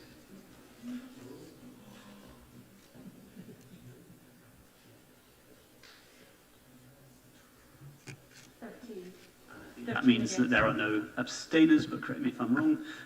The amendment is clearly passed. We therefore move on to debate the motion as amended, and as colleagues are aware, there is a version of what that now looks like in our order papers. I would like to, again, keep this relatively short because there are important motions we should be trying to discuss. But, colleagues, please, anyone to speak? Councillor Hollingsworth, I see. It's going to be a very brief speech, but I think I just wanted to give an example of the kind of things we would like to do and which we can't do as a result of the lack of funding. And it relates to this motion and it relates to the previous motion. And my point is quite often we think of these things in isolation. We say we want to resolve the housing crisis, something must be done. We want to address the climate crisis, something must be done. And both of those imperatives are absolute, but we are faced very often with having to choose which of the two that we want to address. So in a very concrete example, the council rightly and properly has kept ownership of its own council housing. We've taken the debt on in order to have greater control over our housing, which is something that it was entirely right and sensible to do. The challenge we have is to invest sufficiently to zero carbon our entire council housing stock while continuing to add to it. Both of those things cost money, both of those things incur debt, and at some point you get to the issue where you have to choose one or the other. We shouldn't have to choose one or the other. It is a moral imperative that we house people who need to be housed in this city, whether they are street homeless or whether they're young families without a home, and it is a moral imperative that we address the climate crisis by ensuring the homes we own and our tenants live in are zero carbon. And it's those sorts of really difficult, concrete choices, the failure to properly resource local government up and down this country causes. Thank you, Councillor Hollingsworth, for your comparative succinctness. I'm seeing Councillor Wolfe, who of course would have the right to speak in any case. I'm also seeing the Lord Mayor, and I rely upon officers for their advice whether I bring this item to a close or whether I hand over. Cool. We'll carry on. Anybody else wishing to speak to the motion as amended? I'm currently seeing nobody, so I believe it is Councillor Wolfe to sum up on the motion as a whole and as amended. Thank you. Yes, I don't really need to say very much, but to give another personal and personally felt issue about this, and bouncing off what Councillor Hollingsworth has said.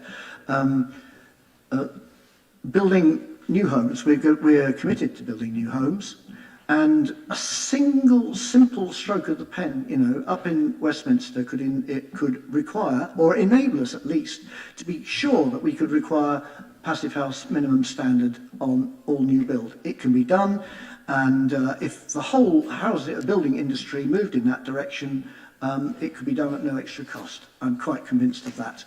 But no, instead we get, and there's another motion coming down the train on this, suggestions on planning from central government which are, well, unspeakable, frankly. And yet this one simple thing could prevent us building houses which are going to lock us in to worsening climate change for the next 60, 70 years, And that is just a complete failure of central government to talk with local government about what we here wanted to do And I do believe that my colleagues over the benches did want to do that, but we had to get that local plan through, and we didn't think it would get through because we didn't have that partnership support from central government. That's just another one, and that is about building new houses. So I think that's just another story to reinforce it, but I've said enough. Thank you. Thank you very much indeed, Councillor Wolfe. We can move to a vote on the motion as amended. Those in favour of the motion?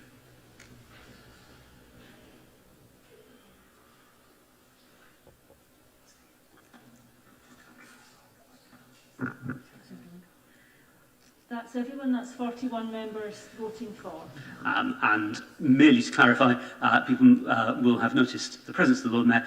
He is in a quantum state of being here and not here, and he is in fact not allowed to vote on this occasion, so he wasn't kind of sulking at the motion. Clearly there is nobody against. That motion is therefore very clearly passed. Thank you very much, colleagues.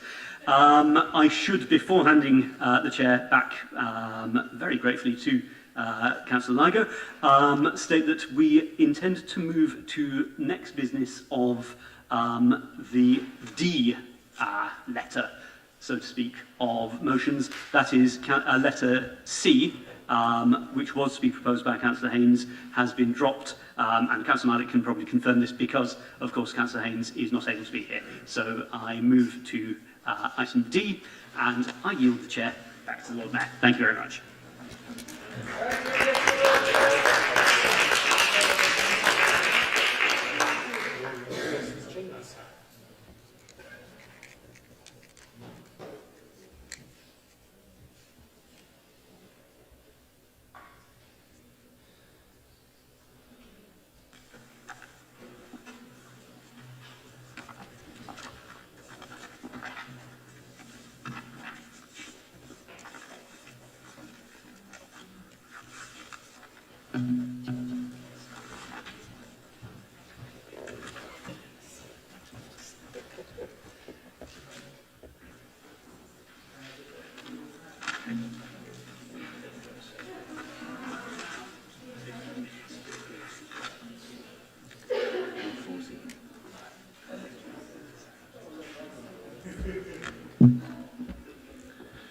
Sorry about that. Should have left you in the chair. Just for clarity, can I just ask, is it 8:40 finish? Lord Mayor, it would be 8:38 is dead on the hour, according to the clock up here. 2 minutes for the swap over.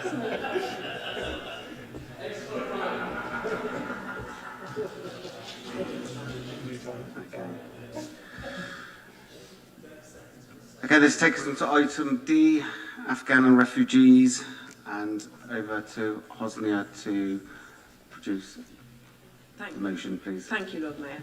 It's a testament to the terrible times we're living through that Afghanistan has totally fallen away from the headlines. I'm sure you've all noticed. But then again, this was the case throughout the 20-year war on terror. The wars fought elsewhere in our name, no humanising faces, and mostly suffering being spread around the world and lining the pockets of companies such as G4S and Circle, who also treat us with disdain. So what we've got at the moment, we've got the UC top-up, the Universal Credit top-up that is about to end, that families are worrying about making ends meet, the fuel crisis, the empty shelves and frankly, young people on my ward waiting for over 2 years for being assessed for mental health illness. That reality that we saw in Afghanistan and the incompetence around the whole issue of withdrawal and what we are seeing in the UK at the moment, that only tells half the story. And what story are we lacking? We are lacking the story of empathy and a foreign policy that is based in human rights. And that is unfortunately not been the case for the UK for many decades, and that has not just been under this current government, it's also included Labour governments in the past. So I urge you all to really think about how our policies could be different in the future. And I know we as a local council do not have a role to play, but I do believe every single person here and every single person in our city and county has a role to play in this. And whilst the government talks of their generosity, the dark truth is this. The UK has deported more than 15,000 Afghan refugees to Afghanistan since 2008. the highest number of any European country over the past 13 years, including up to a few weeks before the scenes that you saw at Kabul airport. And the bill that is going to create, the borders bill that's going to create a discriminatory two-tier system, which falsely distinguishes between good and bad refugees. I didn't always speak English, I didn't always sound like this. And instead of assessing need, the government wants to make them bad refugees because they arrived differently. But what has given me hope is the great people of Oxford and Oxfordshire who've come together to help. On a daily basis, I get WhatsApp messages from people who are collecting bits of donations from different people, from our council officers who are emailing me late at night, emailing Councillor Aziz late at night with, you know, how do we tackle this issue that's arisen, the staff at Asylum Welcome and volunteers that we've seen. And that all gives me hope that we all do want a compassionate leadership. And clearly, local councils should be leading on this, like ours, as opposed to not just an incompetent, but also an uncompassionate and frankly brutal government. So at the moment, we have people, about 180 people in transition hotels now. And just to summarise how things are, on a late Friday afternoon, we were asked that city and county to look at how they're going to be accommodated here in Oxford. And actually, all the council officers came together with Asylum Welcome to make sure that we have the emergency support available, which we're all very proud of. And I would urge you all to support this motion, and I'll sum up shortly. Thank you.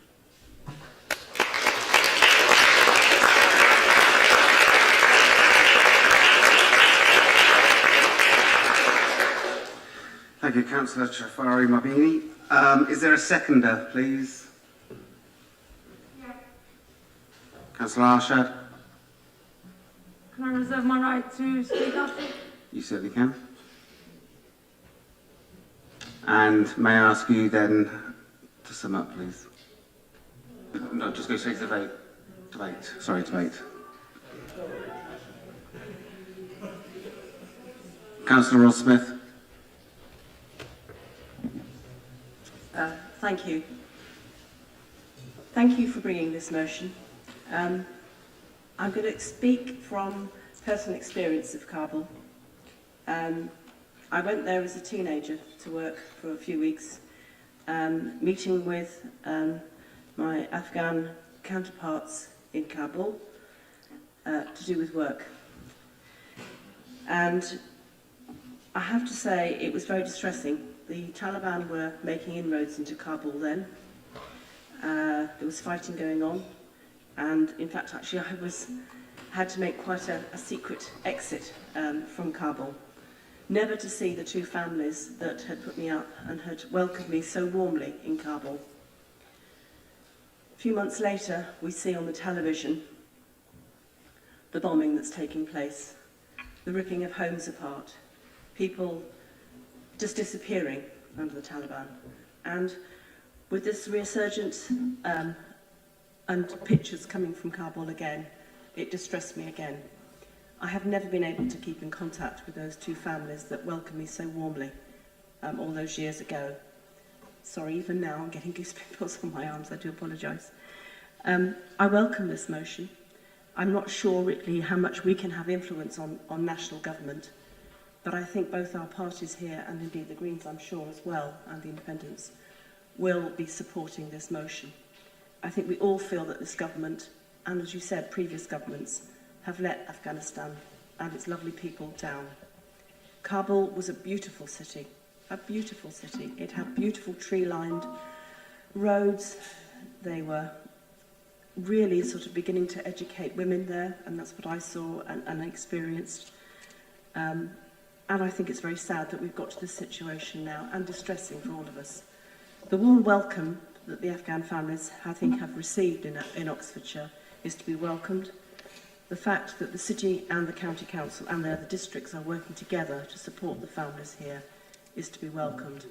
And as a supporter of Asylum Welcome in the city, I'm delighted that we can do so. But there's much more that needs to be done. How much pressure we can bring to bear when we're out of the EU Union, when we're out really of a laughingstock, I think, with our current government, is to be questioned, I think. But thank you for bringing this motion. I shall be supporting it wholeheartedly from here. Thank you.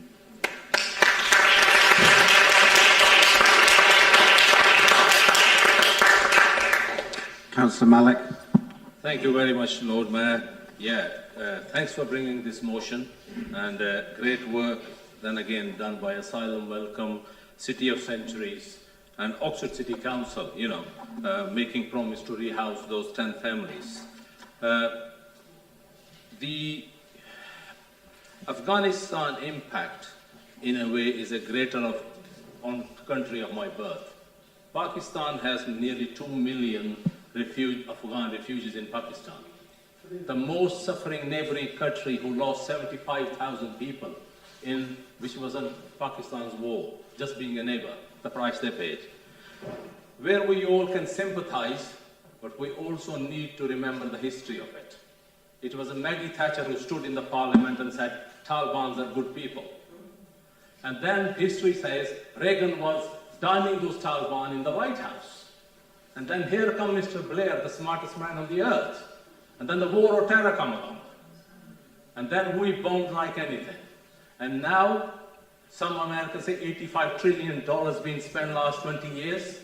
Afghan being left with no hope, not any road infrastructure built on those 20 years, not many facilities, but they had no choice to just cling to those aeroplanes so they can get away. Either they're going to die in a bomb blast in Afghanistan, or they may make it up onto these countries. And here the European nations are squabbling around, we have 1,500, we have 2,000.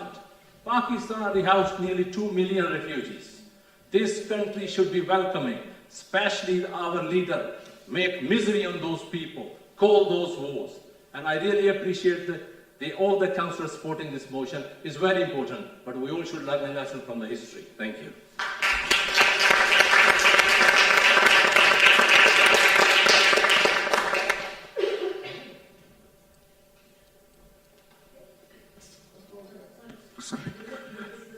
Yes. Councillor Wolfe, then Councillor Aziz, please. Thank you, Lord Mayor. I'll be very brief. As many know, the Green Party of all the parties has probably stuck its neck out most for open borders. It will come as no surprise to find that we face the Borders Bill with absolute abhorrence. It stands against everything we believe for. We will have no problem supporting this motion. Thank you very much for bringing it. Thank you. Councillor Aziz, please. Thank you. So I'd just like to start by thanking Councillor Jafri Nabini for bringing this motion to the Chamber. I'd also like to acknowledge Councillor Ross Smith, what you said. Thank you for sharing that, and also Councillor Malik as well. The 20 years of the so-called war on terror has unleashed horror, which doesn't just impact people in Afghanistan, it impacts people across the world. Those wars are continuing to this day, and in fact they're intensifying. The UK's got a very disgraceful record in relation to the war on terror. We've seen some of the suffering in Afghanistan, but we haven't seen all of it because only some of it is being shown on our television screens. As Councillor Malik has rightly pointed out, Pakistan has one of the highest refugee populations in the world. The images that we saw coming out of Afghanistan were focused on the airport at Kabul, which obviously deserves to be focused on, but the vast majority of Afghans are not trying to come to the so-called West. They are actually just fleeing for their lives around the borders of their country, namely Pakistan and Iran. And frequently in this country, we are constantly told about Europe's refugee crisis. Just to be clear, Europe does not have a refugee crisis. This is a humanitarian crisis and a political crisis that has in part been created by Europe. So I think we need to be really aware of the type of terminology that's being thrown out there. I just want to wrap up by focusing on where the hope is coming from. The hope is coming from everyday people, as Councillor Jafri Mabini has already pointed out. People volunteering across our city, people coming together. Just this weekend, I had people dropping off clothing for Afghan children. This is a very cold winter that we're expecting here, and it becomes even colder when you've been displaced yet again. We've already heard this evening from Farishta, an Afghan woman. The situation regarding Afghan women is being covered by the media, but we're not hearing the full story there again. So I think that we have a really important role to play in Oxford.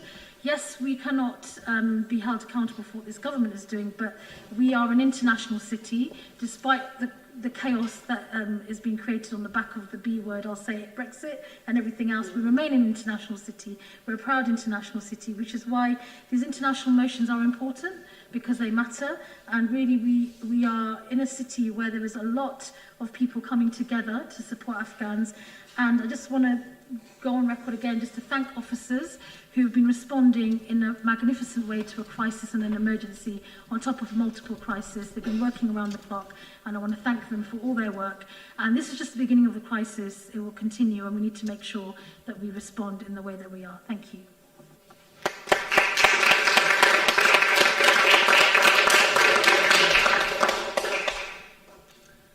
Any other speakers? Councillor Arshad. Thank you, Lord Mayor. So I just want to go on to say that the lives of those people who are in danger, and these are huge risk of persecution. Afghanistan was ranked the least secure country in the world of the 2020 Global Peace Council. It is the children and the least responsible for the crisis in Afghanistan who have paid the heaviest price, whereas many have been forced from their homes, cut off from their schools and their friends, deprived of their basic services associated with the functional governance and the bare minimum quality of life requirements. We must be compassionate and show empathy in welcoming those fleeing persecution and empower these people to reach their full potential when they arrive. We are a city of sanctuary, and we in the UK have a particular responsibility, having played a key role in the decades of violence, and we must meet that responsibility. Please support this motion. Thank you.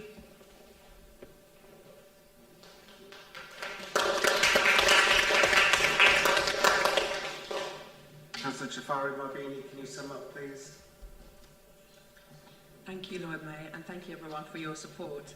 If the technology works, I'm just going to play you a piece of music, but it seems that it's not working at the moment. So I just was going to sum up by saying what a choice the people of Afghanistan have been given. UK, US, B-52s and drones, a corrupt Western-installed Afghan government, or the absolute horrific brutality of the Taliban. Nobody, and yet nobody wants to leave a beloved home. And all those people that are in hotels at the moment, in Oxford and further afield, they have no clarification, absolute uncertainty in what's going to happen to them and what's going to happen to their children's education, for example, and the effects that that can have on people's mental health, on their employment, on children's education. And the Ministry of Defence, the Home Office, and the DWP are in clouds of spin, basically. And Afghan family members or British citizens still up in Afghanistan are being told that they should go through the process that the Home Office admits itself is not quite possible because they don't have any staff within Afghanistan and very poor relations with other neighbouring countries. So what can we do? I urge everyone who might watch this or who might see this in Oxford and Oxfordshire, 450 private homes in Oxford were empty last August and had been for years. So any of those private landlords who really care about this issue, the most important thing they can do is contact the council to be able to house some of the refugees, and that is within their reach. So what we need is a compassionate humanitarian response clearly led by our local governments in the absence of a central government. So all those who are seeking safety, food and water shortages, climate crisis, seeking sanctuary, and all of this will continue, so that they all have access to a dignified life. And I'm just going to see one last time if I can actually play you some of this music, just to re-emphasise what really people are going to be missing all the time. But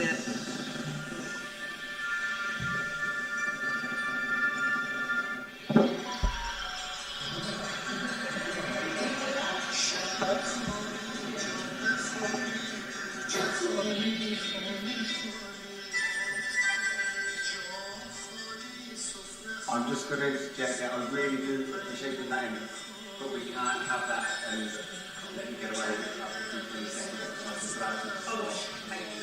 Sorry. I will end there on that piece of music just talks about empty home, empty streets, and it is, we never forget the home we leave behind. So the people that are here, however many decades passes, have a longing that will not leave them. So it's really crucial that we treat them with compassionate kindness. Thank you.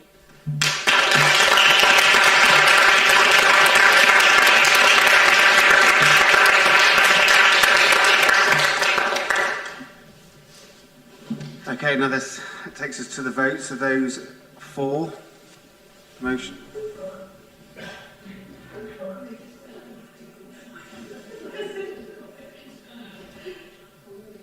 Lord Mayor, that's everyone. That's 42 in support and a speaker. Thank you very much. Well, that's going to bring us to the end of council, so I'm not going to take any more motions now. There is 10 minutes left, but what I'd prefer to do, in all fairness, is give the next motion a proper debate that it deserves at next full council. And if council is happy with that, and especially Councillor Gant, I think that's the right way to do it in all fairness. Yes, I agree. You agree? Okay. Yeah, I think so, yeah. So if council agrees, yes, could you show of hands, please? Thank you very much. Just before we do close the council as well, first I'd like to thank the Deputy Lord Mayor, Steve Goddard, for stepping in.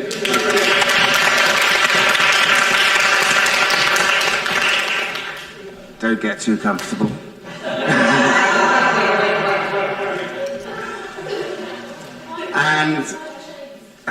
And I know this officer, this lady, didn't want too much attention, but I just wanted people to stand up and clap Jennifer, because this is Jennifer's last full council. What she's done was absolutely amazing. She supported us and certainly supported me, because I couldn't have done what I've done so far as Lord Mayor coming into full council without Jennifer.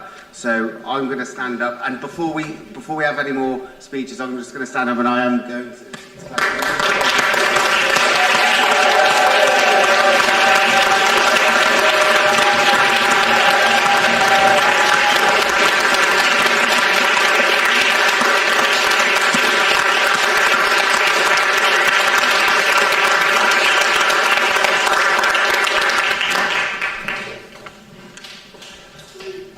Susan.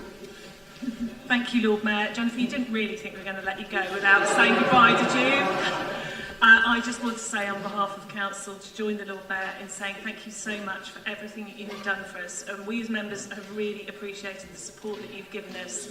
Your calm and lovely presence down the end of the phone, over Teams, on Zoom, and particularly over this last 18 months, you've just given us so much support. So we really are exceptionally grateful, and we wish you a very happy and very long retirement, and I'm sure you'll be very glad to get away from late night meetings in this council chamber. So I won't detain you any longer, but I did want to say thank you. So thank you very much.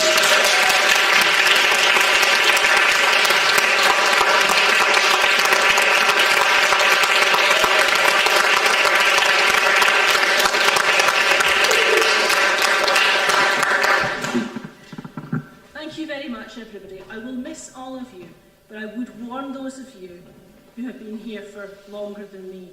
I did come back last time. So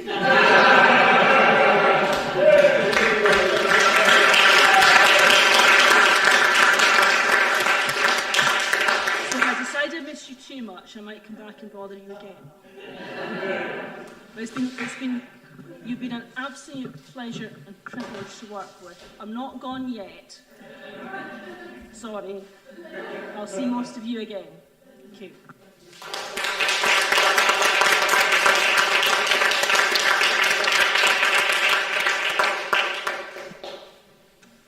The meeting is officially closed. Thank you very much, everybody.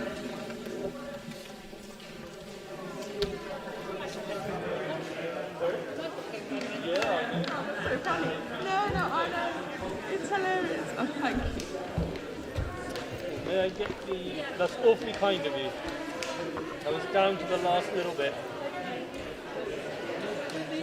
That's excellent. Thanks so much. Remind me of your name, I'm serious. Sharon, we met, didn't we, at the practice? Can I just remind everybody to take their rubbish, please? I totally forgot your name. Do you do the film in each one? Cheers, Chip. I'll see you around.